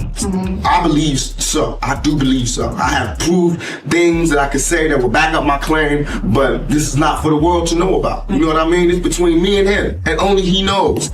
So every time he say it didn't happen, or that's the only thing that makes this become an issue to everybody. I was acting. Who gets shot 5 times in acts? Oh, I didn't get shot 5 times in their vision. I only got shot once because they found the bug. The police found it, but now they the cops. Now they doing detective work. It would be this moment where Diddy would even get exposed by 50 Cent. Reading quote, 50 Cent says that it's not over. More unreleased Diddy footage that didn't make the Netflix documentary is coming to YouTube, including footage about how Diddy started a family with Tupac's ex-girlfriend. Diddy has a daughter named Chance Combs with Sarah Chapman in 2006, who famously dated Tupac in 1995, revealing that Diddy wanted Tupac gone because he wanted to be Tupac. Tupac was a shining example of everything that Diddy wanted to be, and he was that naturally. He was charismatic, he was sought after, desired, he was very well liked and a naturally likable person. He was charming, he actually had intrinsic talent, he was a star. He was what Diddy tried to force his way into becoming. Diddy, through force, through manipulation, through fear-mongering, tried to become loved and adored and liked, but all he could manage is like a twisted clone of that he was able to garner through fear. But back to my original point, he thought he triumphed over Tupac by when actually what he did was make Tupac immortal. And by Diddy continuing to live and earn more wealth and, in his mind, earn more adoration, he thought he triumphed. He thought he won overall. This was allegedly Diddy's motive to have Tupac dealt with. He wanted to fill the roles that Tupac was filling at that time, and he wanted all the fame. In the Diddy trial, it would then be announced. A former LAPD cop claims that Diddy had Tupac dealt with for $1 million. Suge Knight retaliated by having Biggie dealt with, where it would then later be revealed Diddy hired a man named Keefe D to get Tupac. Then after 20 years of walking free, the police finally brought Keefe D in for an interrogation. But he didn't know that he was being recorded, and he confessed that Diddy was the lead man of the crime. On all 4 of those occasions, there's San Diego, Anaheim, Irvine, and Vegas, which ones do you actually talk to Puffy at? Every one of them. Which of those four is it when you talk to him about Tupac? It was really about both of them. Either one. It was Tupac and Suge, you mean? Yeah. This information would then be booked into the evidence files, and it would read, Diddy faces questions about his alleged role in Tupac's passing after being mentioned 77 times in a new legal filing. It really didn't help that Keefe D, the hired hitman of the crime, said that everything was Diddy's wish and that it was easier than he thought. Fast forward to 2026, we would now see Keefe D officially arrested for the crime, with the Tupac Shakur case now being reopened. Charged in one of the most notorious cold case in modern American history, and this morning, the man known as Keefe D is breaking his silence from behind bars. Nearly 30 years ago, became one of the nation's most notorious unsolved. Hey, Keith, Metro Police, come over here. Then in 2023, a breakthrough when prosecutors charged this man with ordering the hit, the only person arrested for Shakur's, who now tells ABC News authorities have the wrong man. I'm innocent. But this is where things get interesting, as investigators found that Diddy wanted Tupac gone for a long time, but every time that he tried to set up the crime himself, he failed. So coincidentally, Tupac's death row contract was just about to end, and Suge Knight didn't want him to leave the label because he was taking a lot of Tupac's money from him without him even knowing. Even Tupac's own father said recently during an interview, Tupac's biological father says that if he would have been a better father, he would still be alive today because he never would have trusted Suge Knight. But because he wasn't there, he looked at Suge like a father figure, saying Suge stole all of his money. With Suge Knight. Right. You know, this motherfucker, I feel so bad. I gotta live the rest of my life realizing that maybe if I was a better father, he might not have gotten that situation. He might have had enough wisdom to know that this motherfucker is nothing but a scoundrel. But he looked up to him like a father. Then to find out a year, 8 months later, that he's cheating him out of all of his money, that's the final betrayal. Tupac was very close to finishing his death row contract. How a music label contract works is you are handed a contract. It says you'll make, as an example, 2 albums, 14 singles, and you'll do X amount of concerts. Allegedly, Tupac was only 2 singles away from completing his deal, meaning he would then be an independent artist, free to do whatever he wants, but because he passed away, he was never able to finish off his contract, meaning all of the music royalties on all of his songs still get pocketed by the person who owned the contract, being death row. When you add this to the rest of the new evidence in the Tupac files, this is where everything comes to light. The police highlighted from day one that Suge's side of the story has always been weird, because why did Tupac just so happen to have 0 security on the night that he passed when Suge Knight comes from a security background? It's his actual job. First of all, you've seen what happened. Suge understands who he's dealing with, or what that just happened with, right? Yeah. I would have off the top shut my artist down. And if I would have shut him down, I would have moved him in a way to where could nobody get to him.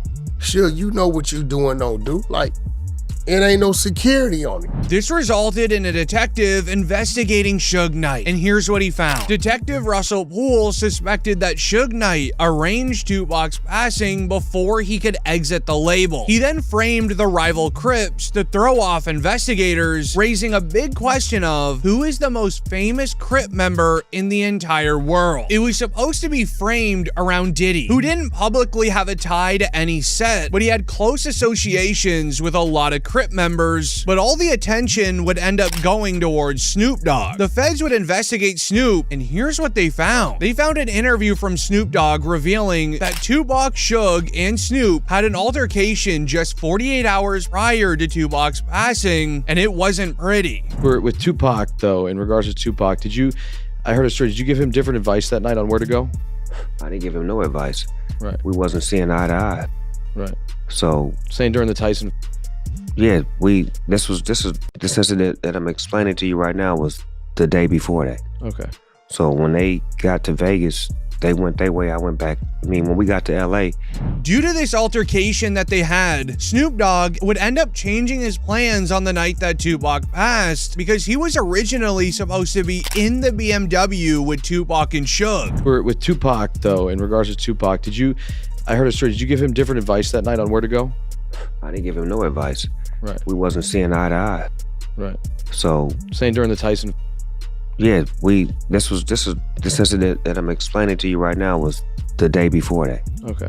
So when they got to Vegas, they went their way, I went back. I mean, when we got to LA, where Snoop Dogg is mentioning that he was supposed to be in the BMW, but after a last-minute change, likely due to the altercation, he didn't go. But Snoop Dogg was framed so well for the passing of Tupac, one viral reaction even read, "Is anyone gonna mention how Snoop could have stopped Tupac from passing? These new files coming out is upsetting, knowing that Tupac should still be alive," including a reaction from Faison Love. I always felt when Pac died, it was because Snoop could have stopped that whole thing. I mean, because like I said, Snoop was a Crip. Pac offended some Crips. Doing some game, some dumb. Really. It was set off a whole chain of events. You know, in LA don't get mad, they get even. So, you want a real Pac story? That's my Pac story. Pac would be alive today if he had stayed allies with Snoop and not cross Snoop. 2 decades ago, Snoop Dogg was heavily tapped into the streets. Some speculate that he could have received a tip that Tupac was going to be targeted on that night, so he avoided on getting in the car. But other evidence suggests that it was likely due to the altercation that they all had. This was until the feds found another interview from Snoop Dogg that claims 2 days before Tupac passed, Snoop Dogg felt like Tupac hated him. I say a week before he died, we was best of friends. 2 days before he died, I don't think he liked me. Why? Because we was in New York. Oh, yeah. And it happened. New York, they shot at me and did all kind of shit to me, like just the worst you could think of. And I forgave them. And went and did an interview and was asked, how do I feel about Puffy and Biggie? And I was like, I like that. I want to do some music with them. And I just rubbed Cuz the wrong way, like tried to kill me, out at you, and you talking about you want to do a song with them. I wasn't thinking about his emotions. I was thinking about the way I felt at the time. I wasn't into no controversy. I liked his music. They was our friends. We was all friends at one point. There's video footage of all of us hanging out. But this is where everything changes. With all this new evidence coming out, Tupac's own family have now begun suing everyone involved. It reads, the family of Tupac Shakur has filed a new wrongful passing lawsuit against the man charged with the rap icon's passing, being Keffe D. While also reading from Tupac's family, many individuals who were involved have now long since passed away, while others have been hard to identify. The complaint reads, yet one thing is certain, there remains individuals who were involved in Tupac's passing for who 30 years have not been held accountable for their crimes. With 3 big names in the rap industry having a connection to the passing, it's hard to really understand who did it. So to understand who's truly at fault, the feds ended up breaking down exactly what happened on the night that Tupac passed, and it's something that you're gonna want to hear. Because on September 7th, 1996, Tupac was in Las Vegas with the head of his record label, Suge Knight. The two at the time had no security with them. The two would end up going to a Mike Tyson match at the MGM Grand. After it was over, they ended up spotting an op in the lobby of the hotel, but it's important to know this op was planted there by somebody who paid a lot of money. Suge Knight and their entourage went to the Mike Tyson at the MGM Grand. Keffe D and his nephew, Orlando Lane Anderson, and 2 of their friends were also there. Keffe D told LAPD Detective Greg Kading more than a decade ago, in a proffer that couldn't be used against him, the shooting was retaliation after Tupac jumped Orlando and up at the casino. Surveillance cameras recorded the fight. Tupac was angry that Lane had stolen his necklace years prior in Compton. Tupac, Suge Knight, and the entourage left the casino quickly. Security would break up the altercation between Suge Knight, Tupac, and the ops, but it resulted in Tupac and Suge needing to go back to their hotel to change their clothing. After roughly an hour, the two would then go off to a club to go party it up for the night. Hitting the street at around 11 p.m., driving in the all-black BMW, they would have the windows completely down, music blaring, getting the attention of everybody on the sidewalk. They would eventually hit a red light, and this is where the altercation would go down. Knew about Tupac's concert at the Club 662. Members, including Orlando and Keith D, jumped in their white Cadillac and started cruising the strip looking for the offender. Before long, they finally spotted Tupac's caravan. At the intersection of East Flamingo Boulevard and Koval Lane, the white Cadillac pulled alongside the black BMW with Suge on the driver and Tupac on the passenger seats. The back window of the Cadillac rolled twice in the chest, once in the arm, once in the thigh. With after the incident being a mystery now for over 3 decades, the police investigated a concerning interview by a man named Keith D, featured on DJ Vlad. This was a dream come true for the police department because he would begin the interview detailing the moments of literally finding Tupac, pulling up on him, and doing the crime. And Bubble Up was a driver, and Baby Lane and Freaky were in the back seat. We was just all in the car together. Just say that. This was the white Cadillac. Yeah. So you guys are driving around, and then you hear these girls say, "Tupac, Tupac." Got to the light. We was gonna go drink, and he happened to be hanging out the window. He's hanging out the window like he was in a parade. Tupac. Yeah, he was. So what happens next? You said that as you're driving up towards the BMW, with Suge driving and Tupac in the passenger seat. Keith D would then share information that the police didn't even know, saying that the crime only occurred so fast because Tupac was originally the first one who started reaching for a firearm. You said that as you're driving up towards the BMW, with Suge driving and Tupac in the passenger seat, and you said that Tupac pulled out a... It looked like he was reaching, yeah. Yeah, it did. Okay. Yeah. Did you actually? No, once he got the reaching, I got the ducking. So someone from your car That's what happened. started at Tupac and Suge. Meaning that if Tupac was quick enough, he would still be alive today, as he knew something was just about to go down, but investigators would look into this. They would learn from a writer named Jeff Pearlman, who wrote the Tupac biography, that Tupac was not as tough as he portrayed, and he was just playing a role, likely being the reason that even though he was starting to reach first, it still might not have even saved him. Because he died because all these guys sold him this lifestyle idea, but he wasn't it. He couldn't fight. He had no athleticism. He didn't know how to shoot. He wasn't that guy, but he started to believe it. He method acted it. 100% method acted it. However, Keith D making all of these claims during interviews made everyone skeptical. The case has been cold for 30 years and no one has ever heard information about it. So he would end up confirming that everything he's saying is true by sharing a police interrogation that he did on the night of the crime, meaning that police took Keith D in and still let him go. Lane starts. You say Suge looks over, he sees you. Yeah.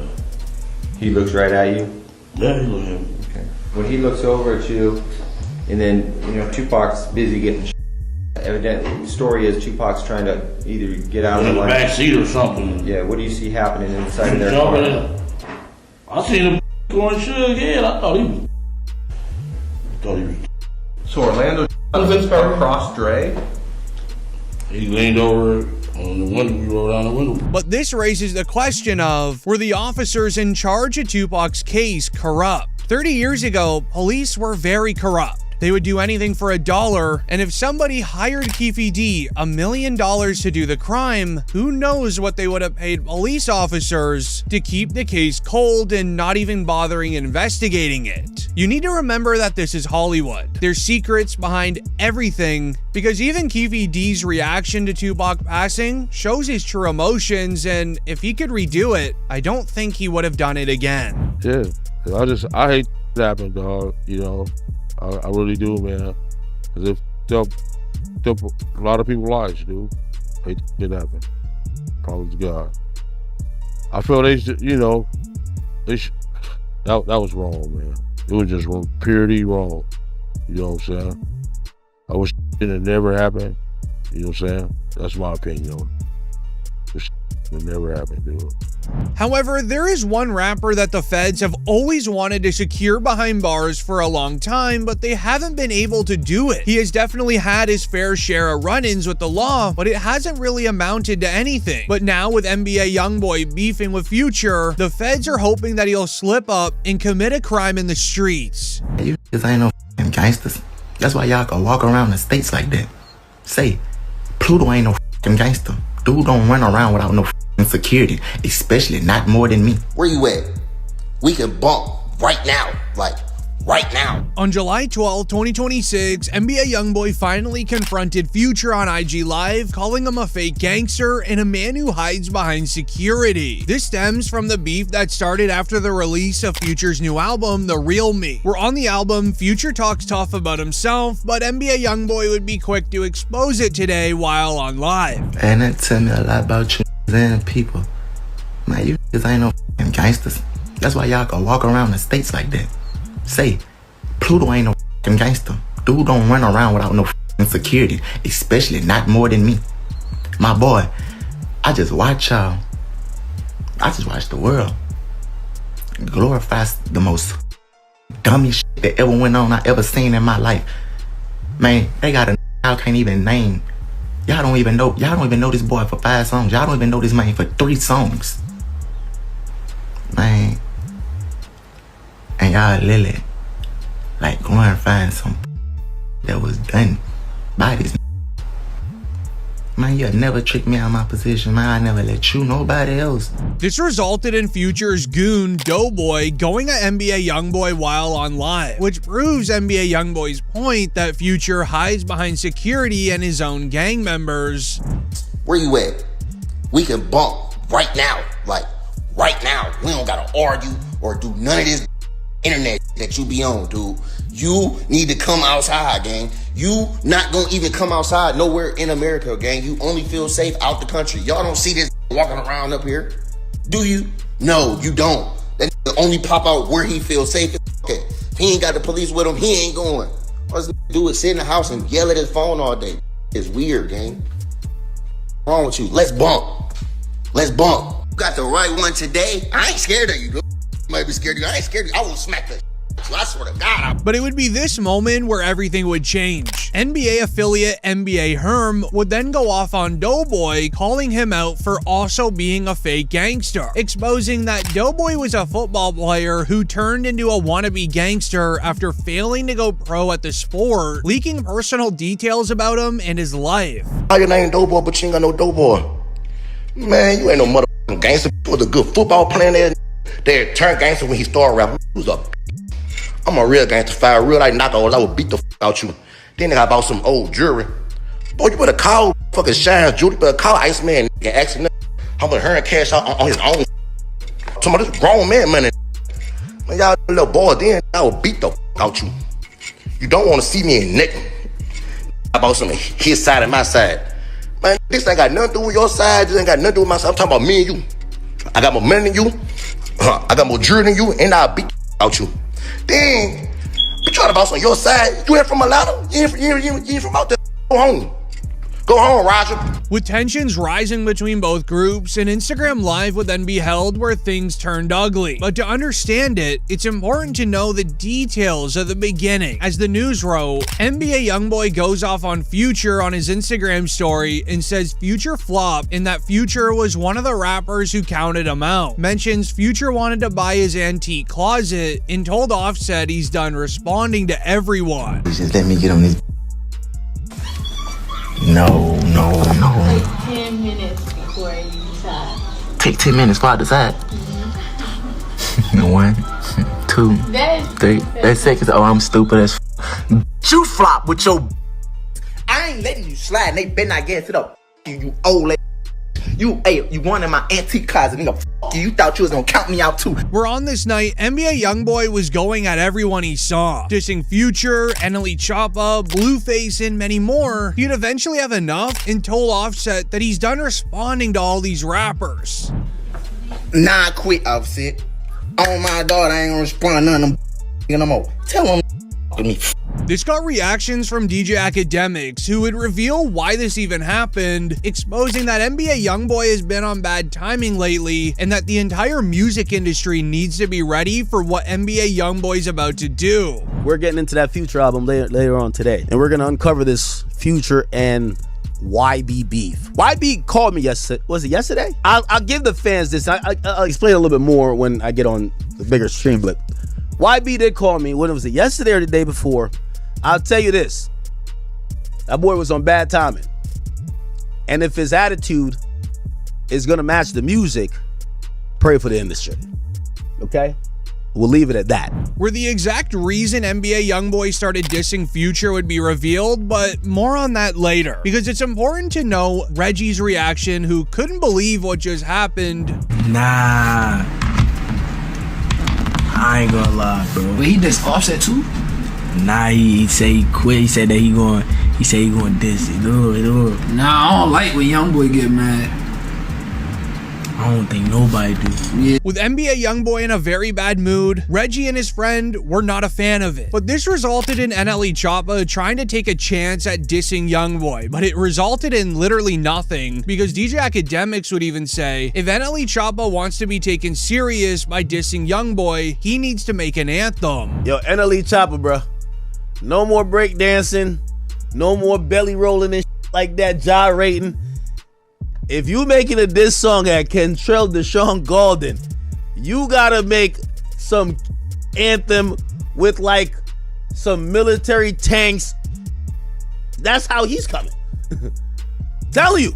This should end up getting the attention of YSL Woody, who would even say NLE Choppa needs to stop what he's doing right now. Like the video if you agree. Everybody see YoungBoy ain't messing with nobody. The boy doing his thing, standing his own lane. And this, yeah, I love it. I love it. I can feel him every time he drop a song. But NLE Choppa, instead of him doing his own thing, he said, you know what, I'm gonna attack this man, I'm gonna mess with him.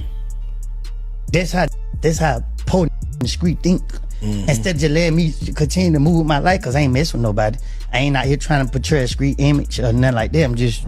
But it would be this moment where NBA YoungBoy would say that NLE Choppa isn't even worth his time. He would then take his attention over to Blueface, who would go off on him and his mother. What they used to say under that on her face, boy.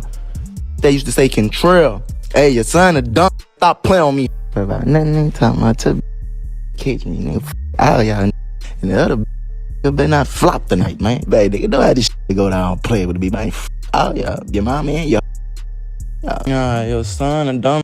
But with this going viral overnight, the following morning, we would see NBA YoungBoy do something we have never seen him do before. He would begin to apologize to Blueface and rappers that he dissed, but there's one specific name that he leaves out, being Future. Don't get you out your body. You know what I mean? We solid because we do what's right to our family. You dig?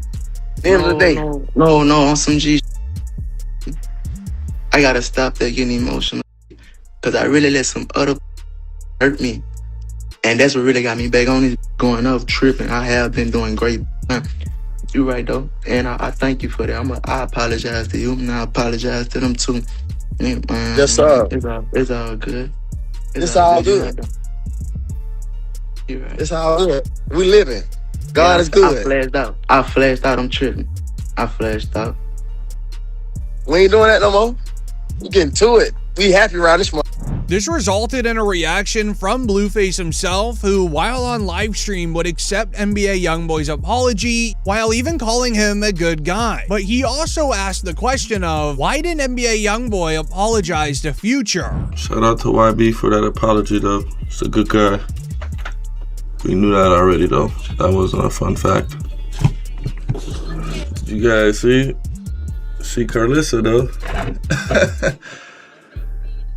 Hey, shout out to Carlissa, though. Where the truth would then be revealed as to why NBA YoungBoy is dissing Future. A tweet went viral reading, just wait until y'all realize NBA YoungBoy only dissed Future because of his ties to Lil Durk and OTF. A few months ago, YoungBoy lashed out on Pooh Shiesty for his ties to Durk, then dropped music right after, but with Shiesty in jail, he dissed Future. So expect new YoungBoy music this week, which is an extremely common tactic that rappers do. They get their name name trending before they dropped new music, and the tweet ended up being correct because only 24 hours before this video, NBA YoungBoy would drop a new track titled What Da What, a diss song towards Future, which is likely going to be a rollout for his newest album or mixtape. NBA YoungBoy did this exact same thing right before he dropped Slime Cry. He went after Shiesty while on Instagram Live.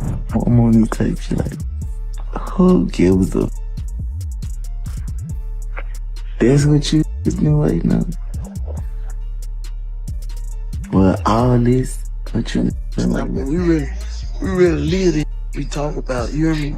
Then a few hours after the Instagram Live, NBA YoungBoy would start taking videos on his Instagram story, just like he did while dissing Future. I ain't even say this perm having name.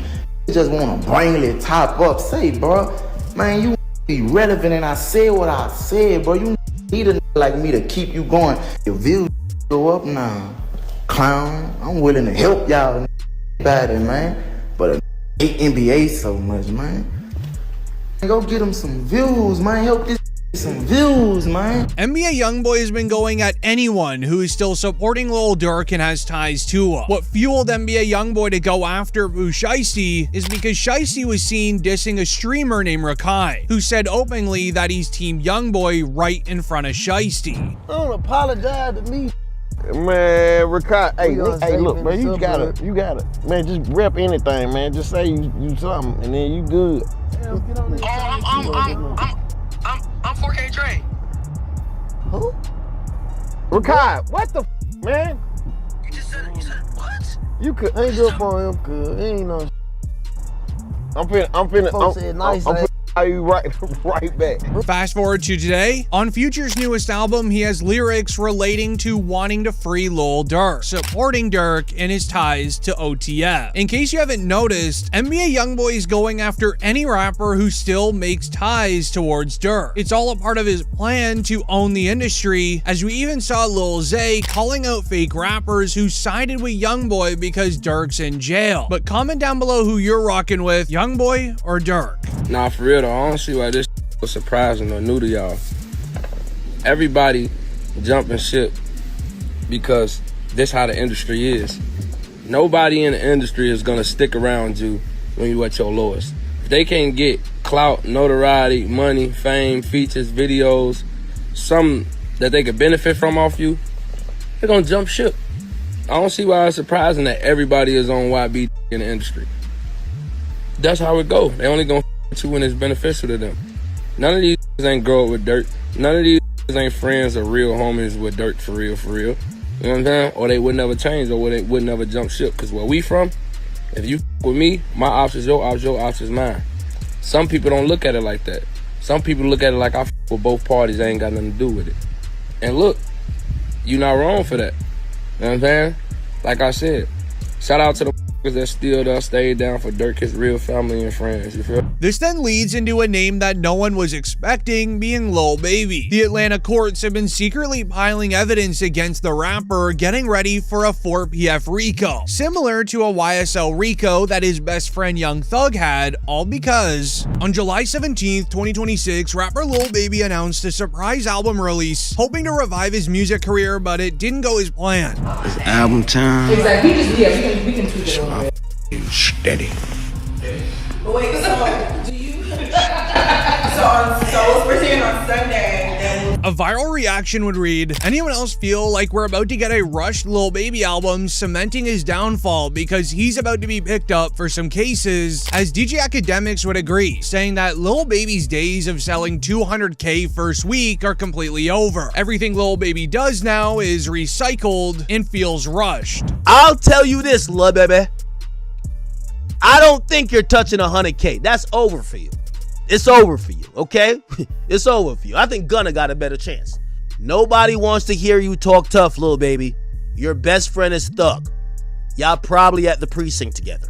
This ended up getting the attention of Lil Baby, who would then release a snippet for a new song on the album. Trying to build up hype for the release, it reads, Lil Baby dissed DJ Academics while recording a music video in France, saying F Academics. That guy's the feds, resulting in a reaction from DJ Academics. Hey, Lil Baby, I'm making short and sweet to you. If you're hanging with the police, Y'all niggas in Atlanta, we've heard you talk to the police.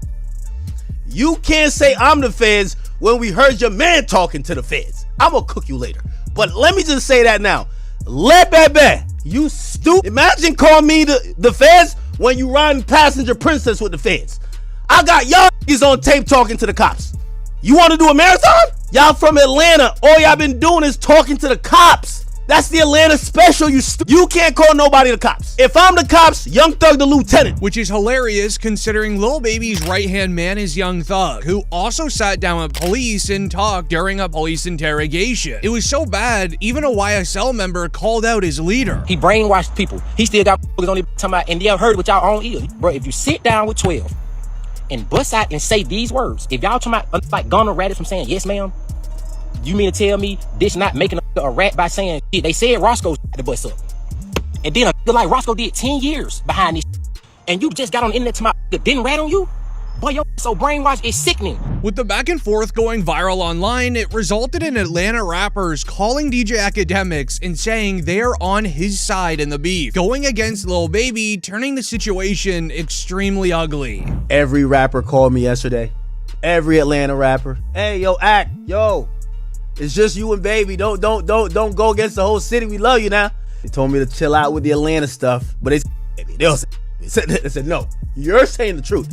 Just don't make it a full Atlanta thing. But this is where the entire story changes and the truth starts to come out. The new album coming out from Lil Baby will be a rushed project, as Lil Baby would end up getting exposed. A viral tweet read, "Don't let Lil Baby calling Academics a Fed distract you from the fact that once that Fort PF RICO hits the Atlanta court system's table, he's gonna be snitching on everything and everyone, just like his friend Gunna did and Young Thug." In case you're unaware, there has been a pending Fort PF RICO for a couple of years now. The Atlanta DA not being successful in getting Young Thug and Gunna means she is going to be getting Lil Baby next. I'm going to tell you some things that you're going to have to take my word or don't believe it. It's fine. I don't care either or. When Fonnie Willis started targeting YSL, Fonnie Willis had a bunch of people to target. She wanted Thug. She got YFN. So she got YSL, YFN. Eventually, they were going to get to 4PF. That's one of the reasons they changed their names, by the way. During the YSL RICO trial, a piece of paper was exposed from the Atlanta DA showing a list of street teams with 4BF being right under YSL. Lil Baby is fully aware of this because just recently he lost it at a street interviewer calling him 12 when he was asking an interesting question. You don't think so? I don't ask no type of. Okay, but what about the other cities? The other city, I'm talking my hood. You where I be at? You putting the police where I be at? I wasn't thinking of it like that though. You know. I'm telling you so now you know. Like, hey, you play 12 and I've been in. I ain't asking no. You don't matter. You showing where we at, where they be at, all that. A viral reply even read, "Lil Baby ain't trusting anyone when knowing the feds are breathing down his neck and watching his every move. Y'all be forgetting the same Atlanta DA who got Young Thug also wants Lil Baby." With there being two specific cases the Atlanta DA will target Lil Baby for, with the second one being unbelievable, but more on that later. Because the first case involves an NFL player. The court file reads, Lil Baby is reportedly accused of getting into a dispute with San Francisco 49ers player Keon White, who was hit a short time later. Investigators wrote details of it reading, on Monday, February 9th, Bay Area news outlet The San Francisco Standard reported on the incident which occurred during a Super Bowl after party at Delia nightclub. A witness tells police that Lil Baby and his entourage tried to enter Keon White's private section, resulting in an argument between Lil Baby and Keon. The witness left the level of the club to notify management, where they would then hear a firearm being used twice, then return to see that Keon White was hit once in the leg. Window is like right by my bed, and so I saw lights. Like, I think that's why I woke up at first. I think I kind of knew that it wasn't like the most safe place, but honestly, I mean, like, it kind of seems par for the course. Like, I'm not like entirely like, how could this happen here? Investigators noted that around the place where the crime occurred, there's cameras literally everywhere. Every single corner, every single street, and every doorway. The feds know exactly who did this crime, raising the question of why has nobody still been arrested for it? Well, DJ Academics would reveal why, and why they haven't arrested the man who did the crime. It's because the feds are building evidence against Lil Baby. Rather than arresting those involved in it, They don't want the little time member. They want the leader, Lil Baby. This is on camera. They know who did it. And I'm gonna tell you this right now. If they don't arrest the person who at this club within 2 weeks, Lil Baby's cooked. I'm gonna tell you why. If they have camera proof of who did the shooting and they don't arrest you, it's because they haven't done the case. So I just want to point this out to you. This is not the 80s. Y'all somebody in a club in an entranceway or hallway where there's cameras. I get it. Everybody done flew back to Atlanta, flew back to wherever it came from. But if there's not an arrest warrant put out in the next 2 weeks or an arrest made, just remember, this doesn't go away. With a viral reaction reading, bro, Lil Baby really just popped out on some gangster stuff and hit up an NFL player just to prove to us internet geeks that he's still gangster, as many called Lil Baby a fake gangster for what happened in the second court case. The police wrote a statement reading, "The Atlanta Police Department is calling out Lil Baby, saying his actions led to the passing of 2 individuals last summer. During a press conference on Wednesday, the Atlanta PD announced 7 arrests have been made in connection to the passing of Jacody Davis and Lamont Freeman. Major Ralph stated the incidents were a part of a team altercation that started at Lil Baby's music video shoot last May, where 3 people were injured." He then ended his interview by strongly saying, "This team will work relentlessly to hold you accountable," referring to Lil Baby. The investigation aspect of this, Lamont Freeman was allowed to be a 13-year-old for 27 minutes before gang ultimately took his life. Cowardly acts of an Atlanta-based rapper that decided to go over into a rival gang stronghold in a place that he knew he should not have been. And in the subsequent days, we saw and ultimately the deaths of 2 children as a result of his cowardly actions. And you know who you are. And I tell you that this team will work relentlessly to hold you and the persons that you are affiliated with responsible for those actions. But it's the details that investigators found that will change the case forever. They found that Lil Baby was recording a music video on an ops block outside of a taco shop, this being a very famous taco stand in this specific neighborhood, while also showing the famous gas station in the background, where investigators believe that Lil Baby was doing this to get on the ops' nerve, but it sadly ended up turning into the worst decision he has ever made. Atlanta police are blaming a local rapper's music video for the deaths of 2 13-year-olds, and a $50,000 reward is being offered for more information. So far, 7 people have already been arrested. It was nothing but At least 25 shots fired. Yeah, it was terrible. It was just a concert. I was waiting for little baby to come buy my tacos up. Where sadly, the lady who owns the taco stand would be the one laying the message down that Lil Baby was at her taco shop. She posted a video to her Facebook account showing that Lil Baby was there, 3 cars deep, recording a music video, not thinking that this would be anything street related. Where y'all at? We over here kicking in. We got Lil Baby shooting a video around here. You know how we do it, that slapping taco. Baby, there he go, there he go. Y'all see him? He came to get him some tacos, baby. Y'all better pull up, cause you already know how he doing this slapping tacos, baby. According to the police, the ops weren't even aware Lil Baby was there filming. It was actually that video that got their attention due to it being a famous taco stand in that neighborhood. This resulted in the ops pulling up 5 cars deep, using firearms and clearing the scene. But the most concerning part of it all is the feds are blaming Lil Baby. It got Lil Baby so nervous that he even ended his record label Fort PF. Reading quote, Lil Baby reveals that he ended his record label Fort PF to avoid it being labeled as a street team. First 4 pockets full had to come to an end. You know what I'm saying? Mm-hmm. When you say of course, I mean, why you say of course? Because it's the shit that be going on. And I had to start learning that, like, other people's actions I could be held accountable for. Right. I ain't know all that at first. You know what I'm saying? I never would have went that route, but I ain't know. You know what I'm saying? Now that I know, I'd be a fool to just keep the same thing going. They trying to make something out of something that it ain't.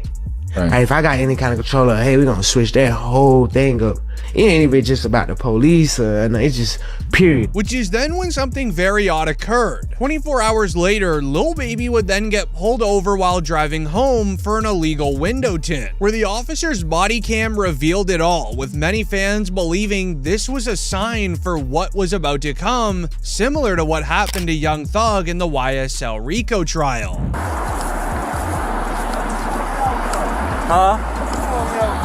Man, you know why I pull you over? These windows, they tinted. You can't see nothing out. I'm a celebrity, man. Nobody can't see me. Give me my ticket. Let me ride. I don't know what celebrity you are. It don't matter. They give me my ticket. Let me ride. I can't have nobody seeing me right here. I'm gonna let my window up. Oh yeah, you good, but you can't have that tinted window, man. Alright, they give me the ticket. Have a good day, man. Now, who are you? You say you My name Lil Baby. Okay, I just need you to sign right here, okay? You got a pen? 827. You don't be want to have these. You gotta have tints in Atlanta. These folk crazy. I take a ticket, then somebody follow me home. Put a 32. Huh? You can put a 32. If you got a medical exception, you can get the tint. It's important to note that right before the YSL Rico trial started, Young Thug also got pulled over by a policeman wearing a body cam in the exact same neighborhood. You guys are flying. You're going over 100 miles an hour down the metro. Can I please get a warrant? Please. But if I was a cop and the person told me, I'll be like, I might have slapped him like, I want to give you. I don't want to slap so fucking bad. But you told me that your license, you just got your license back. I ain't gonna get your license. I've seen one too many bodies. I promise I won't do it again. I've seen one too many bodies, man. You know how many of those homies? What makes investigators confident that Lil Baby is being targeted for a RICO is because he was name-dropped inside a court. The news wrote, investigators on the stand, we're listening to wiretap calls. Someone mentioned that Lil Baby had tickets on some people's heads. Like, come on, bro, you know what's finna go on. Like, how the hell you can, you know what I'm saying? They ain't even like that, man. Them got tickets on a lot of these folks, I'm telling you. We just heard somebody say these folks got tickets on these people. We know what's going on. First of all, who was that said that about the tickets? Unk, the unidentified male that was being referred to as Unk. And he's speaking with Mr. Sanders? Correct. And what, in your experience, do you know what tickets are? A price on somebody's head. What do you mean by what do you mean on somebody's head? What is that? Like a bounty. Okay. And who were they referring to in that portion of the call? They were saying that they had heard that Dominique Jones had tickets on a lot of people's heads. Dominique Jones wanted to have people harmed.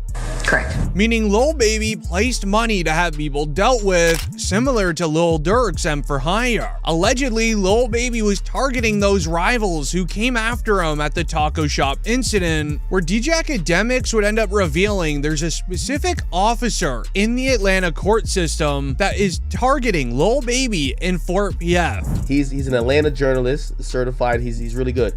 He's came out and he said that the Atlanta Public Defenders, so the unit that specializes on gang cases, says the office is actively preparing for a racketeering indictment on the 4PF and OMF case. Now, I don't know what OMF is, and that he expects Lil Baby to be indicted. With this being exposed online, the internet would go into a frenzy, even getting the attention of Young Thug, who tweeted, biggest liar in the DA office, then exposing what the undercover officer looked like in her name, being Marissa, calling her a liar, which is not only against Young Thug's probation, but it would give us insight into Marissa's involvement on wanting to lock up Lil Baby. What Young Thug did to have and this is how you know this 4PF is real. Young Thug posted the woman.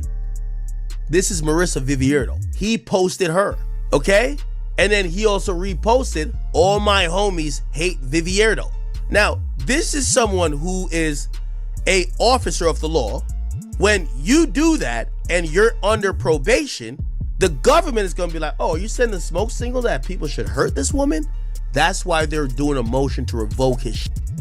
Why did he do this? Because she's testifying in the OMF case and she's basically saying, yo, OMF and 4PF, Lil Baby and them, they're beefing and is dying and indictments finna come down. With all of this evidence coming out, it would be enough to have Lil Baby move out of Atlanta trying to run away. This answers the question of why Lil Baby moved out of Atlanta and is now living in Miami with Young Thug, where academics would reveal the two of them have now become the Bonnie and Clyde of hip-hop. Young Thug and Le Bebe, they're the new Bonnie and Clyde. I don't know what type of love affair this is, but these hooligans have now moved from Atlanta to Miami, and they're condo thugging.